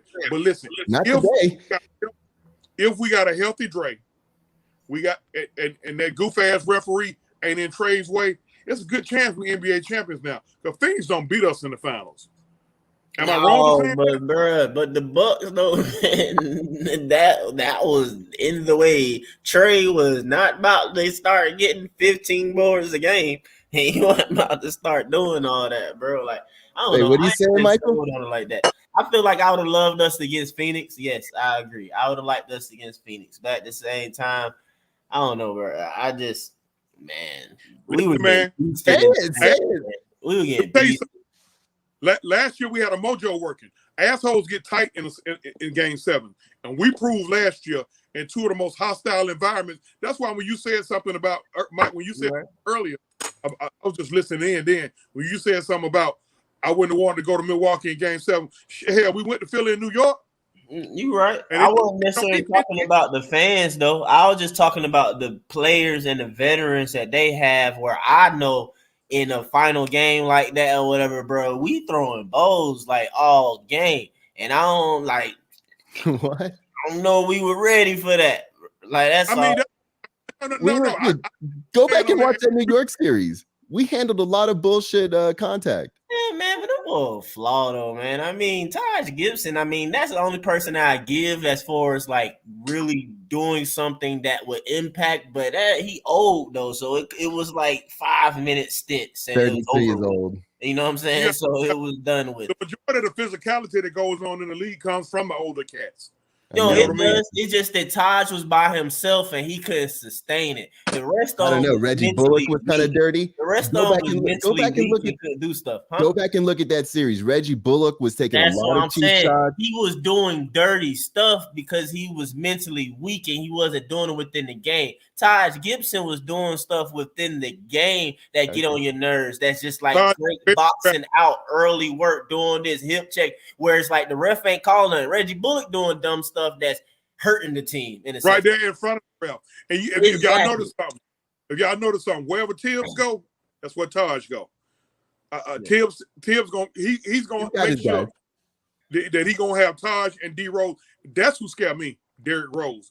I'm gonna tell you, Derrick Rose bothers me because now the Knicks ain't got to wear him out now.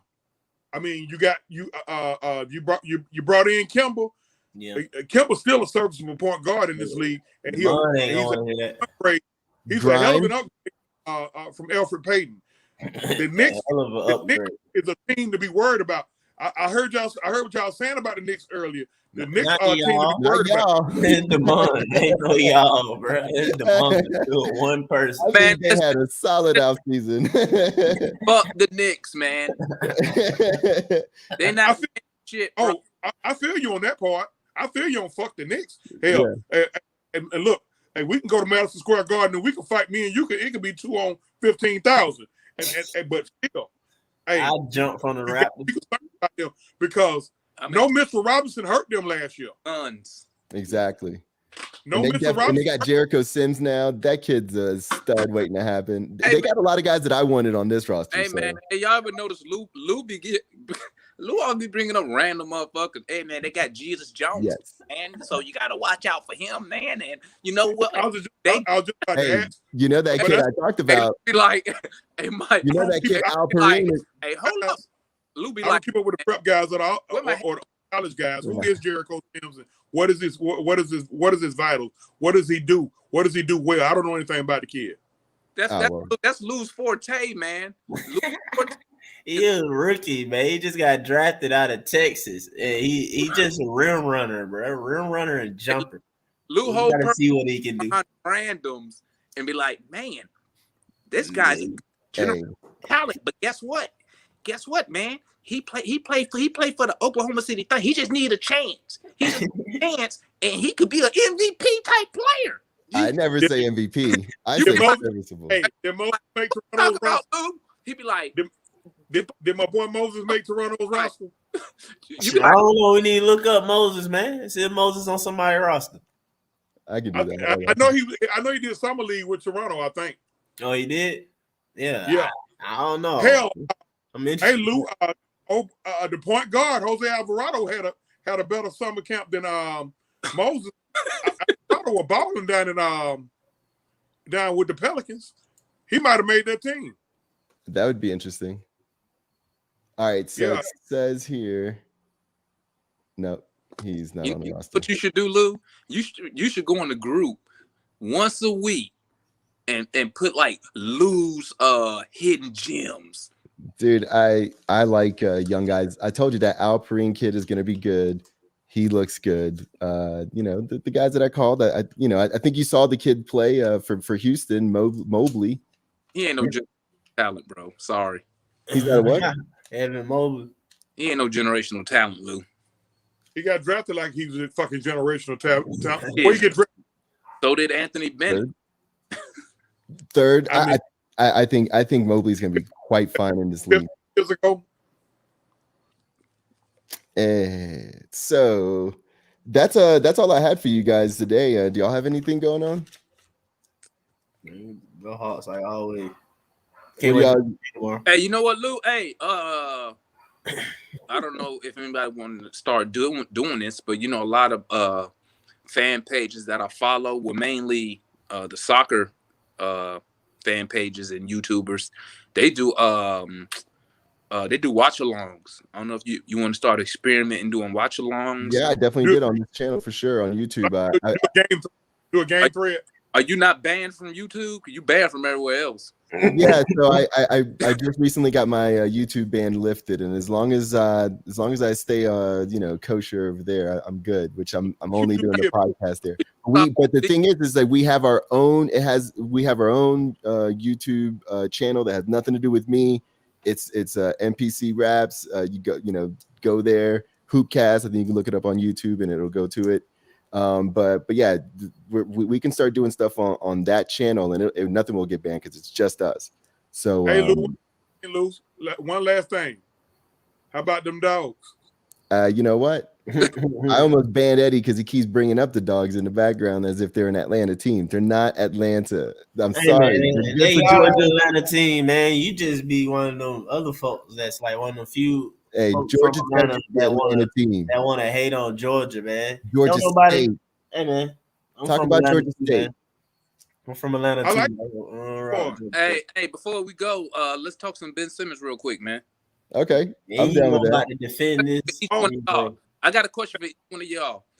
Okay, you are the GM of the 76ers. Okay, what do you do? What do you tell Ben Simmons after Doc Rivers suspends him for the game? What do you tell Ben Simmons? Now, I'm assuming everybody knows the follow everything that's happened up to this point. Yeah. We'll go ahead and say it out loud.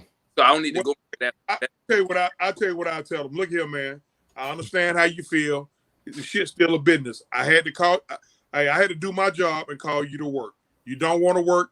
We get it. We're gonna try to move you. I'm gonna call Sacramento. They don't want Bagley. I'm gonna see if we can do a swap and see if we can just try to make the money work or make the picks work out. That's what Philly need to do. Philly need to call Sacramento and they need to work out a deal. Bagley for Ben. Of course, Sacramento gonna have to give Philly a little bit more, and they're gonna have to probably take on. Philly gonna probably have to take on an expiring contract or some shit like that. You know, to make the money work. To make the money work. But that's what I would do. I would call Sacramento and say, "Hey, look at here. Y'all don't want him. We don't want him. What y'all want to do? And make it work." Now that's a far cry from being able to get James Harden to then going back to Bagley. Yeah, but I mean, Dale Murray already fucked that up. So I mean, so Lou, what do you tell Ben Simmons now, Lou? Right now, he just got suspended for the game. If it's me and my personality, you the GM. What you tell him? Oh, let me try to separate me, because I would tell him, you know, you're not allowed in the facility. Like, you know, you just take your paycheck. You know, you could play us on NBA 2K22, whatever, but that's it. That's as close as we get to Philly. That's what you would tell him then, Luke. But as a GM, as a GM, I would tell him, hey man, sit tight, and we're gonna try to move you. You know, that was my question. If you the GM. He will be suspended. Lou must be smoking. Lou, you smoking? Yeah, I'm using the flick wick. I'm not smoking. I'm using the flick wick. That's what we call it. Is it weed though? Shit. He has to be suspended for conduct detrimental to the team. That's conduct detrimental to the team. Look, Ben, we suspended you for conduct detrimental to the team. Hey, you was insubordinate to your coach during the drill. We can't have that type of distraction. But what we're gonna do, we're gonna try to move you. We're gonna do all we can to try to move you. But if we don't move you, you're just gonna be out of basketball.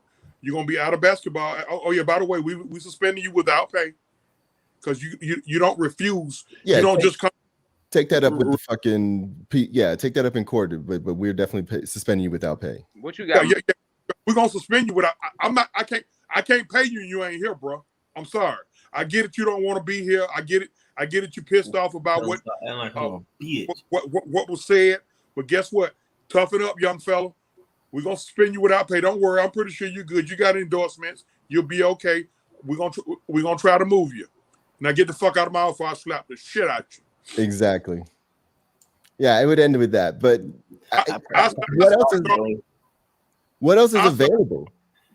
Hey, right. Start that way.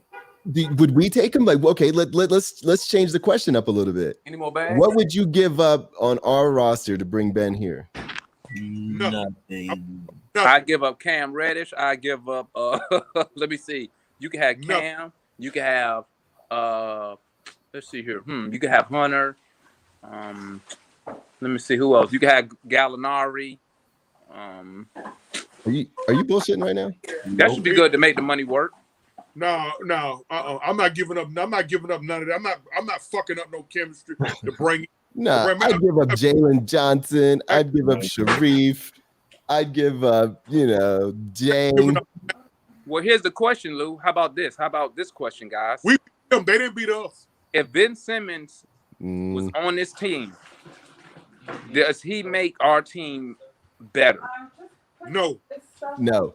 In a way, yeah. It depends on who he, yeah. Because like the thing is, like it depends on who we get. Because we don't really need him to Because he can't shoot. That's why he don't. Right. I mean, but not that he can, but he does. here's my thing. How about this? What do we package? What do we pack? Hold on, I got this. What do we package to try to get Embiid out of there? Bro, Then Ben could go back in to be with Philly. Bro, Even this is between those two guys. You would have to give up so much to get Embiid, bro. You just gave up so much. What are you talking about? Bro, I said, bro, Cam Reddish. He said he did more than that. He said Gallo, Hunter, Cam Reddish, like pretty much all the guys that I love watching. Go ahead. See, that's the problem. You too busy in love with these players. I don't care. No, I said I love watching their game. Like, I don't care about watching their game. I'm trying to make us win. Ain't trying. Ben Simmons. He couldn't make 50 us. You say what? Trey was going in for a lay. He was going in for a dunk on Trey. He passed it. They can beat us, bro. We can't have that on our team, man. No, man, bro. I'm gonna tell you, hey, he wouldn't have the ball in his hands. It wouldn't be up to him. What if we got him and made him like a Dennis Rodman? Are y'all kidding me right now? Lou, we can't. We all day on this team. Down the stretch. We cannot afford down the stretch to have to take two motherfuckers off the floor because they can't shoot free throws. Okay, we cannot afford that. I agree. We don't need to, though. We are the team that don't need to. We don't need to. You already take one off the court already. So we can't do that. Yes, Ben Simmons is a multi-talented player, and what he does excellent. But what he don't do, we don't need that. What he don't do, he do excellent too. The Hawks are top 5 free throw shooting teams in the league last year. I don't know where they was as far as outside shooting. I know they were somewhere at the very worst, at the middle of the pack. But the Hawks are top 4 to 5 free throw shooting teams in the league. I got a question. Go ahead. If we had Ben Simmons on this team this year in the playoffs and we had to play Philly, do we lose that series? Nope. I don't think so. Ben would play out of his mind. He would try to prove a point. Hey, Lou. What? Hey, my wife said you got a good YouTube voice. Oh, very nice. Excellent. Hopefully that's good for all of us there. But that's actually a really good go ahead, Damon. I thought she was talking about me. She hurt my feelings. Hey, but that was actually a good little topic. Is there anything else like or what are y'all expecting out of LeBron James this year? Is this year he kind of fades into obscurity? I'm not gonna say he's gonna fade into obscurity, but man, LeBron is what he was born. He's fucking 38. Something. Father time I read and I caught up with him. He takes care of his body so well. He's been able to mask it. LeBron gonna still do what he do, but he can't dominate the game. The Lakers about to go through some extreme hard times because they're gonna have to blow that whole situation up. They're gonna blow it up. AD gonna get pissed and say trade me. Well, the thing is this: LeBron really, let's keep it real. He just waiting for the playoffs. But the whole point of the Lakers getting Anthony Davis was for Anthony Davis to carry the team, carry majority of the load. The problem is he can't stay on the court. So now you force LeBron into playing more minutes when he don't really need to be playing these all these minutes so early in the season. So, I think the Lakers, they're going to go as far as AD goes. You know what I'm saying? LeBron at the point to where he don't care what seed he is. LeBron just get me to the playoffs, and then I'll take over from there. Like y'all said, he gonna be in the play-in again. He can't carry a team for another 82 damn games this year, man. The dude almost 40 years old, man. Yeah. And y'all weren't here for this one. And let me ask y'all this: Does Luka Doncic ascend this year and become replaces LeBron, or is this the year the national media turns on him? Well, I'm not gonna say the national media gonna turn on him, but I think Luka, he already got an old man game. I think Luka done reached his peak. He gonna still get his, and that's my dark horse for the MVP. I think they're gonna love him enough to give him the MVP. Especially if Dallas can win 45 games, Luka gonna win MVP. 45. Nah, Giannis gonna have something to say about that. Giannis been on 5-time MVP before that happened. But it's like, I mean, how much props can Luka get? I mean, the media already crowned him the best basketball player of all time. You know what I'm saying? I mean, but do they turn on him? I mean, if he doesn't get out of the first round this year, is this the year where they're like, yeah, maybe? So I think they do something. I think the media is going to find somebody else to blame, like they did last year. They tried to blame it all on KP. You know what I'm saying? Oh, it's KP fault they didn't advance in the first round of the playoffs. It's Rick Carlisle's fault that they did. It looks kind of like the Clippers have come up with a game plan that is effective on him, and other people can mimic that and kick him. It's not just the Clippers that they can beat them out of the first round. I mean, there's a lot of people that can apply that pressure that they did on him. For what it is, Dallas not better than the Clippers. I'm gonna say they're not better than the Lakers. They're not better than Denver. They're not better than Phoenix. They're not better than Utah. Dallas just stupid. My fault. I don't know about Portland, but they're gonna probably lose in the first round again. If they make it, I mean, they probably make it because of Luka, but they can easily be a play-in. You know, but just sitting here thinking about like the roster, I don't know. The roster, it's been stupid the last couple of years. Jason Kidd, I predict he lasts with Dallas about as long as Lloyd Pierce lasted with the Hawks. That ain't gonna. Well, then that was what, 3 years, right? That ain't gonna last.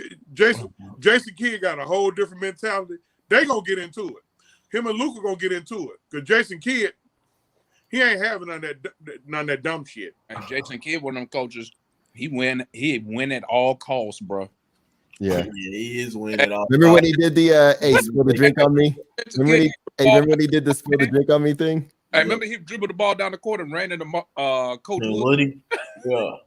You know what I'm saying? He did that. He made somebody spill a drink on the court just to buy time out there. Like, bro, be making up stuff. Like, drink on the court. Hey, that was hilarious. He didn't even try to hide it. He like, hey, come here. It was genius. It was genius, though. It's so smart.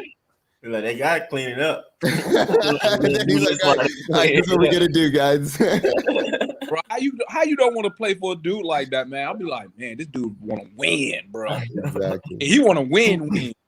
And he good with them hands. Cause I heard he put them things on Jimmy Jackson about Tony Braxton. Well, I also heard Ray Allen is. I heard Ray Allen is also coaching over in Miami. That's scary. Oh, he is. Yeah, it's like part time, but yeah, he's like coaching. Everybody get Duncan Robinson shooting better. Exactly. It's like, well, he's already got Hero playing good. Like I'm really I got y'all. This is related to how the 76ers treat Allen Iverson. So my question is to y'all is this: name me one former Hawk you would like to be on the Hawk staff in any capacity. Jason Terry, I think he has a good energy for coaching. He was really good at what he did. I'd like Jason Terry on the team. Jason Terry, that's a good one. Well, I mean, we got Nick Van Exel now. Yeah, I think he's in that caliber.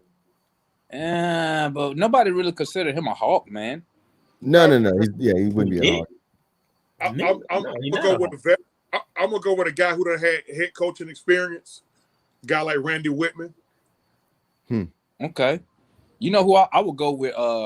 Kevin Willis. Hey, Kevin Willis, look, great minds think alike, even though my mind is the great mind. But Kevin Willis. Chauncey's just a little slow, man. Kevin Willis was who I thought of first, though. No, you didn't. You lying like shit. You know how I know you lying? No, I'm not lying. Actually, I just read your slow ass mind, man. I thought of Kevin Willis, and then I'm like, well, you know what? We probably need to bring in somebody who got head coaching experience, because guess what? We got to have somebody with head coaching experience, right? So we're gonna have somebody with head coaching experience over there, where the players can respect them. No. That's when they the head coach. No, but the assistant, it's okay. They can be an assistant. Yeah, I just said on the staff, man. So they ain't got to be the coach. Yeah, I'm glad we got Nate McMillan, by the way. This all access. I watched JC right. Most important player. Most important person in the whole fucking organization. Yeah, well, right now, let's see how he does this year. He's still under fire for me. That motherfucker turn around the whole organization single handed. Hey, man, if you there's 3 episodes of the Hawks release of this all access of the run, and Nate McMillan is just impeccable in how he did everything, just everything, every little thing. Even when Randall and JC were just going at it, arguing, he never flinched. He just let his dude do his thing, like just little things. Like he was just a stalwart, just amazing on the sideline. He a leader of men. Yeah, he really is. But remember this: the messages that these coaches be saying, the messages never change. These players, and I'm sure all of us heard the message, even playing in rec ball. Mm-hmm. The shit don't change. It's the messenger. It's when you respect the messenger, then the message hit different.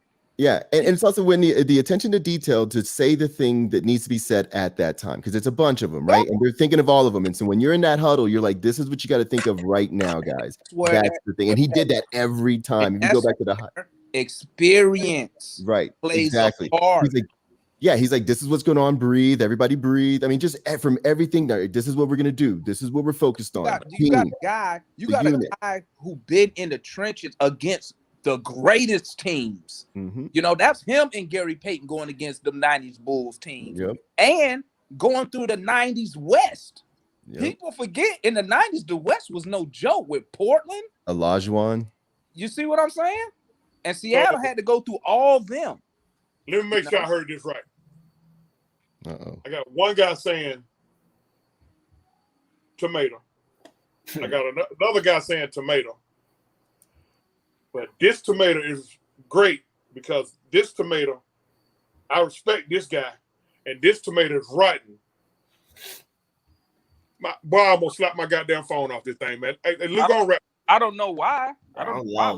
Do that. Yeah, can you further elaborate on that, Chauncey? So what's the tomato?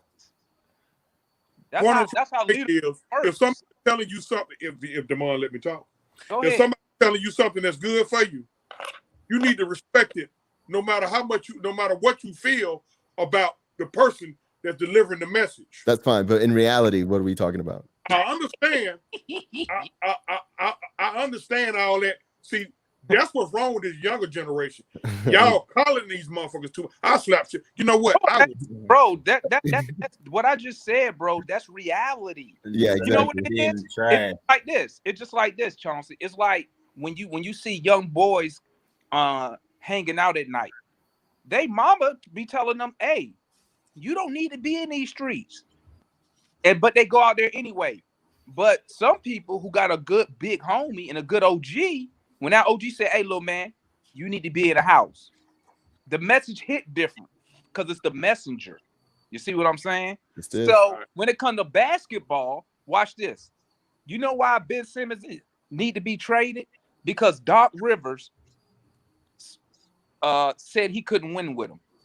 That's why Ben Simmons not fucking with Philly. Embiid said, hey, we can't win with him, or I ain't worried about that dude, or he should have took the shot. That's why he don't want to be there. The message, if you bring somebody else in there and say, hey, Ben, why don't you come back? Let's try to work it out. Somebody he respects now, because he don't respect them. Whether you agree with Ben Simmons or not, right? Ben Simmons don't respect Doc Rivers anymore. Yeah, they don't respect him either. Thank you. But see, they don't respect his ass. But the problem is this. The rest of the motherfuckers is at work. And guess what? They don't need the rest of the motherfuckers. They need Ben Simmons. Why you think they tried? Why you think they trying to get him to come to work? No, they need Embiid too, because if Embiid decide not to be there, they'll be doing the same bullet. They paid him $205 million, Damon. But that's what I'm trying to explain to y'all.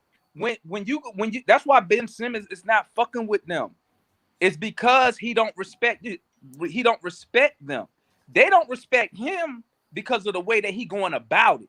No, they don't respect him because he don't shoot open shots. He don't play up to his full potential. He has not shooting shots since he's been. Can't go that, Mike. You don't disrespect. He hasn't shot those shots. No. Watch this. Y'all go and listen and pay attention to Philadelphia side of things. They're journalists, they're fans. I watch Philadelphia. It's not. I'm saying it's not just the playoffs. The playoffs was literally just a nail in the coffin, complete final straw, and then follow it up with post game press conferences or whatever, and how you even speak about it or whatnot. That's all just final stuff. This stuff it's been debates already for the longest, and we know that too. People know that Embiid and Ben Simmons ain't been getting along in a sense for like 3 years now. You know what I'm saying? This been going on. Also, too, the fans have been slowly coming off of the Ben Simmons bandwagon anyway, too, over the last 3-4 seasons in Philadelphia anyway. But if you go back, because I watch Philadelphia sports news, if you go back, they all like Ben Simmons. Okay. The sports news. They like Ben Simmons. They gave up on him last year, though. That's what I'm saying. Watch this. It's been slowly people coming off each year. But what the fans are mad about is what the organization already knew. Ben Simmons not shooting the ball is not new. He never shot the ball. They mad about that now, but the organization was coming up during the playoffs, bro. When we beat them, and I go listen to all they podcast stuff, listen to all them. Nah, don't folk hate this in this game. They were like, no, he's a bum, he sucks, he can't do this, he can't do that in today's NBA. How can you not shoot free throws? They ain't talking about nothing about Here's the reality. Say that them Philadelphia fans, they wasn't saying that when they drafted him number one. No, you're right. You're right. I said over the last 3-4 years, it's been adding up. Watch this. They didn't say shit before Philadelphia gave him that max contract. They didn't say shit then. Neither did Philadelphia. And guess what? Ben Simmons won't shooting the ball in. He won't shoot at all. It was a minority who did. Though. It doesn't matter. If they got to the promised land, they expected to win last year, and they now see Ben as the problem. They all turned on him. It is different. Hold on. It is different from when they drafted him. Let me finish this off. Y'all gonna love this. Listen, what game was that where Gallo ripped Embiid? Was it game 5 or 7 where Gallo ripped Embiid when he was trying to go to the 5 or 7, yeah. Okay. Guess what, Joel Embiid, Mr. MVP? He had several problems. Remember, he missed free throws as well. But that ain't problems. The 2 free throws that he missed left the door open for us, and we beat them. So, Embiid, you shut the fuck up because you choked. You choked in the that's what I'm saying. But the same thing, though, that's a difference to me, though, Chauncey. I can understand people can point to Embiid getting ripped, Embiid missing shot. But Embiid wasn't running from nothing, though. I'm not mad at that. At least you attempting. He's out here playing the game. Yes, nobody would be mad at Ben Simmons. He got the ball and went up to dunk it and say he missed it. You're probably like, what the hell? But it's even worse when you only got Trae Young on the backside of you and you don't go up and just dunk the ball. Or is footage showing you literally not trying to get the ball because you don't want to get fouled as the game basically go on and you're standing far away from the ball or whatever. Like it's literally stuff showing Ben Simmons not attempting or trying stuff. So why did Doc Rivers leave him in the game? Because at first he thought that he can win with him, and then once he lost, he was like, "Hell, I can't win with him." Had a whole he said, "I don't know."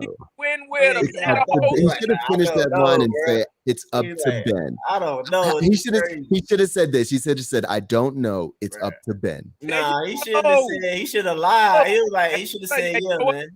Lou, you know what else made Doc Rivers look bad? He should have lied. And then when preseason start, Then they ask him about that same comment. Then he gonna talk about, oh, y'all took my words the wrong way. Get the fuck out of here, Doc. Nah, he should have just lied and said Hey, yeah. y'all. Hey, I'm gonna holler at y'all next week, man. I gotta get, bro. All right, Chauncey. Stay up, player. Yep. All right. And then we're getting down to the end now, so. And then Doc Rivers lying and talking about some, oh, y'all took my words out of context. You know what? As a man, if I was Ben Simmons, I would have told Doc, I'd have been like, you know what, man? I'd have respected you more if you just would have kept it real and said, no, I can't win with the motherfucker. And then when they asked you about it again, you held your ground and said, I said what I said. I don't think we can win with him. At least then I know where you stand. Ben wouldn't have felt that way, though. Don't say one thing and then try to come back and say, oh, my bad, after I already said I don't want to fuck with you no more. I will say this, though. I honestly do not care. Unless we're trying to bring Ben Simmons onto the Hawks, I hope that they implode. And I'm with you. I love it. I love it. I like the Kyrie thing, too, because that's one less team that I have to worry about in the playoffs. I hope they have to trade Ben Simmons for some trash. Man, I kind of want them to succeed, not to impact us anyway, though. But I want them to succeed, and Ben can be like, yeah, it ain't all about you. Like, they play well still. If we can go in there and somehow snake a Ben Simmons out of them where they're paying most of the contract and we get a player like that here that we can try to use, I don't see any issue with that. I do. I don't want them, bro. I just said you kick the tires. Yeah, just kick. I mean, will you take Jalen Johnson for him? And you take half his contract? I'm straight. I give up Jalen Johnson. You can have them motherfucking picks. I'm straight. Give me Ben Simmons. You put Ben Simmons, Trae Young.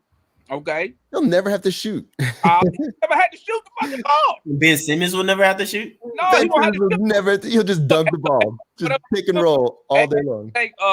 Pick and roll. You could take Clint Capella out the game and just put Ben Simmons there. They're the same height. Yeah, exactly. Like, I don't understand. Like, I just use him differently. Like, he's not a point guard. Yeah, I mean, that's what I'm saying, though, dude. He wants to not be a point guard. He wants to do that. He wants to get the ball, go coast to coast. He wants to pass the ball. He wants to do all that. The thing. Because he's not a scorer. He doesn't try to shoot. On a rebound, I will definitely never tell him to look for Trey Real. Not even just a rebound. Not even just a rebound, though. But also, too, when it comes to half court settings or whatever, that's the game and the style that he wants to play and he likes to play. He's not playing off the ball to that extent. And then even if he is or whatever, like I said, he's not attempting to score or trying to score. I mean, he has his times where he like plays in the post and stuff like that. And he does well there, though. But he just, I don't know, bro. It's weird. Like, and then as games get tighter and so why not go to him in the post? I mean, it's like what the boy said. What old Kwame Brown said.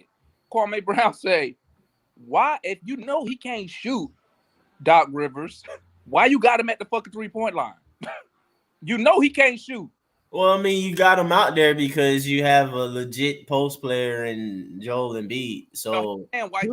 Who's a similar player to Ben Simmons? And who's a coach that uses him right? Like, what's a player that's similar to Ben Simmons that a coach uses properly? Well, a player that's any player that you can name, any player that you really can name that's close to Ben Simmons or whatever in history, in my opinion, they scored the ball better, or they were more versatile. They shot the ball better. When I think about like a Lamar Odom, LeBron James even shoots or whatever, like I mean, they guys are shooters. They're not shooters, but they can shoot the ball. That's what I'm saying. Like they're better overall scorers. They can still score on 3 levels. Whatever. Lamar Odom, you're not sitting there daring him to shoot. You're not sending Lamar Odom to the foul line. You're not doing all that stuff or whatever. Like you didn't want that necessarily because he could hit the shot. So you're saying Ben Simmons has to learn how to shoot? Yes, he has to. He has to learn how to shoot and. It's not that he can't shoot because we all seen the footage of him doing it. Like, and I've always said this: all NBA players can shoot. It's just a matter of in the game. So if he can do this in professional game settings or whatever, shoot the ball or whatever on a consistent basis, man, he's basically freaking LeBron. But his mental is jacked up. He need to be sitting down with a psychologist. Like that's what his focus need to be. He need to be sitting with motherfucking Nate McMillan.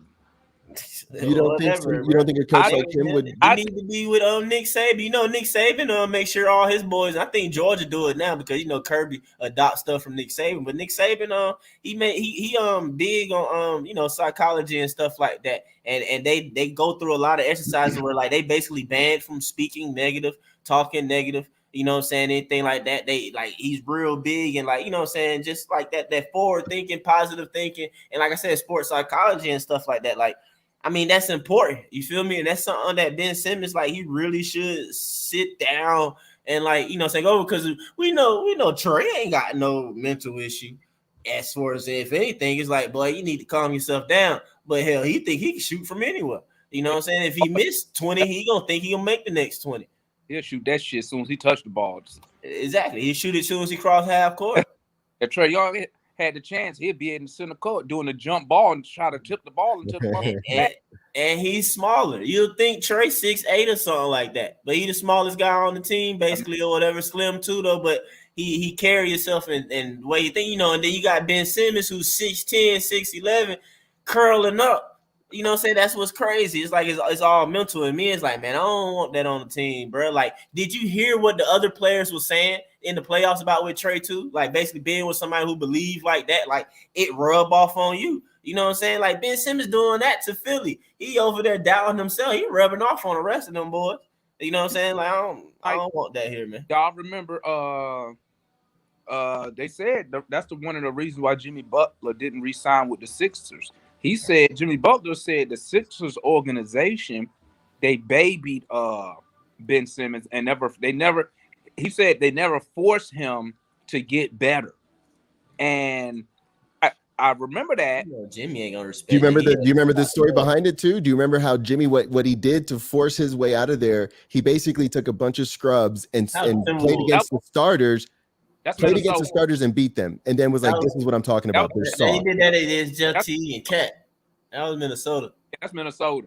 Oh, okay. He said was weak, but Jimmy, Jimmy background. Say he had to get it out the mud, so he ain't got no type of, I feel like, sympathy, especially for these top players who's like all American, this #1 draft pick, that. You know what I'm saying? Then too, like, Jimmy been homeless and stuff like that. Like I said, he the type of player and background where, like I said, when they say get it out the mud or really had to come up a certain way, he had to come up a certain way. I mean, Dwayne Wade was a lot like that too, though. It's just funny because they both went to Marquette, right?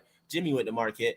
He a Marquette player too, though. But yeah, like I said, Jimmy Butler like that. So that I can see a Ben Simmons ways can rub Jimmy Butler the wrong way, where he like want to fight him or not want to be around. Like nah, bro, I can't rock with you. You know what I'm saying? The thing on that comment, the organization not holding Ben Simmons accountable for getting better, and this before he signed that extension. I can see that, and I can see them regretting they handling of him to this point too, though. But they said it was the same thing at LSU. I think I want to listen to something. They were talking about it was a game in LSU that he had where he basically, it was a noticeable pout session and he wasn't trying or something like that. I think they said they was playing like maybe Texas A&M or something like that, though. It's kind of interesting. Didn't they also only win 6 games? Huh? Didn't they also only win 6 games? Like, I don't know. They ain't even make the tournament, though. So, like, bro ain't do nothing, being who he's supposed to be. Right. He never impacts winning. The things that they say about Trey is what Ben Simmons is. And Philly fans say that he basically ball out enough to make the All-Star team and to get his rewards and stuff, and then he fall off in the second half of the season, or he stopped trying so hard. They like he goes stupid hard, and like the beginning, that's where they they talk and they feel about him and everything. So I mean, I don't know, man. It's just something up with bro, man. I like I said, I just rather because I mean, shoot, you basically if Cam and DeAndre become who we believe they are and everything like that, you got 2 all NBA defenders right there. Yeah, we don't need them. That's for sure. I mean, I'm looking forward to tomorrow. I mean, we talked a lot about Ben Simmons. I didn't think it was going to get that long. I don't have a lot to say on him because I think I just see him from peripheral. I just see his talent. I think that Nate could do something with him, but I don't give a damn. I think we have enough talent on this team to make it to the Eastern Conference Finals again, and I just can't wait to get there. I wish we could just fast forward and get there already because that was so exciting last year. Only thing standing in our way, man, injuries, bro. If we could get 60 games out of Hunter, I think that'd be. I guess you think they're gonna you think they're gonna load manage him like that? They don't have a choice. Somebody got to save Hunter from himself, man. It's a reason why he going out there playing. Dude, he took the brunt of almost every one of New York's cheap shots, and I think they just shut that shit down. They were like, "Hey, we don't want to do that." I think New York. Do you think New York did it on purpose, like knowing? Yes. If you look at it, it just every time he was in the air, every time they could just chip check him. I mean, like it was everybody was out to get Hunter, and I think it was because he was playing really good defense. I think that they knew that. That's how you get a rivalry. See, us and the Knicks now it's a rivalry. You know what I'm saying? Yeah, no doubt. They are our rival. We dislike the Knicks. That's a right. And you know what's so fun about it? It's organic. Mm-hmm. It was organic. New York versus Atlanta. That's something that should have been happening. Hip hop. I know exactly. But motherfuckers won't win it. Won't nothing on the line. When the last time we played the Knicks when shit was on the line? It's gonna be a lot on the line now, and they got good where they needed to. Probably 98. I don't know. I think that you were really sleeping on Mitchell Robinson's impact on that series, and I think that who is? I don't say nothing about Mitchell Robinson. Kemba Walker better than Elfrid Payton too. I think they made a lot of smart upgrades, not huge upgrades, but they had to come out of pocket. They didn't go for anybody big just yet, but they got a lot of good assets, and they got a lot of good two guard though. Everybody, they have Quentin Grimes, and they have who's a rookie, but he looks like he is ready to step in there. But they also have RJ Barrett. Now, here's a question that I did have that I never got to. This is great. And I wanted to end it. I kind of wanted to sign off and all that stuff, but I did want this conversation, and I don't know if we can save it for next time. Do this run. I'm gonna holler at y'all. Okay, so we'll save it for next time. But it was just going to be Cam versus RJ. So we'll save that conversation for the next show. Yeah, we say that for next show. I'm about to start trying to check out some of these games now. It's about to come on. Yep, so is the Braves. So we'll let everybody get to that. And thanks for I'll let you stay on with me as I sign off. But thanks for joining us for this prediction show. Kind of went off into all different directions, and we loved it. And definitely check us out next Wednesday. We'll be back at this time. Hit the thumbs up, share, like, definitely leave comments. We definitely want to bring some people on that are fans during the season. We're going to definitely communicate about doing this YouTube watch along, so definitely subscribe to the YouTube channel, because it'll probably be just for there, so we won't get a copyright, because I know we can do the audio, but we just can't do the video. So that'll be fun.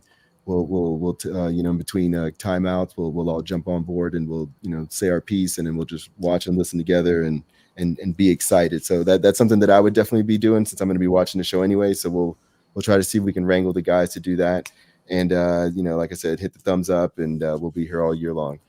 Check out the Arc Alien design page. Check out the Originative brand. Check out Quick. These are our sponsors, and that's how you can help us keep the show going. With that said, have a good one, and that's our sign off. You got anything, bud?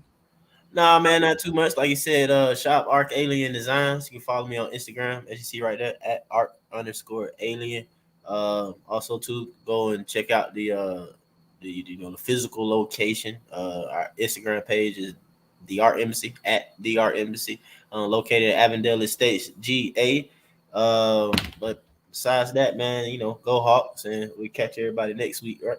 Yep, and maybe tomorrow watch the game. So subscribe to the YouTube so you can stay up to date on that. Oh, yep.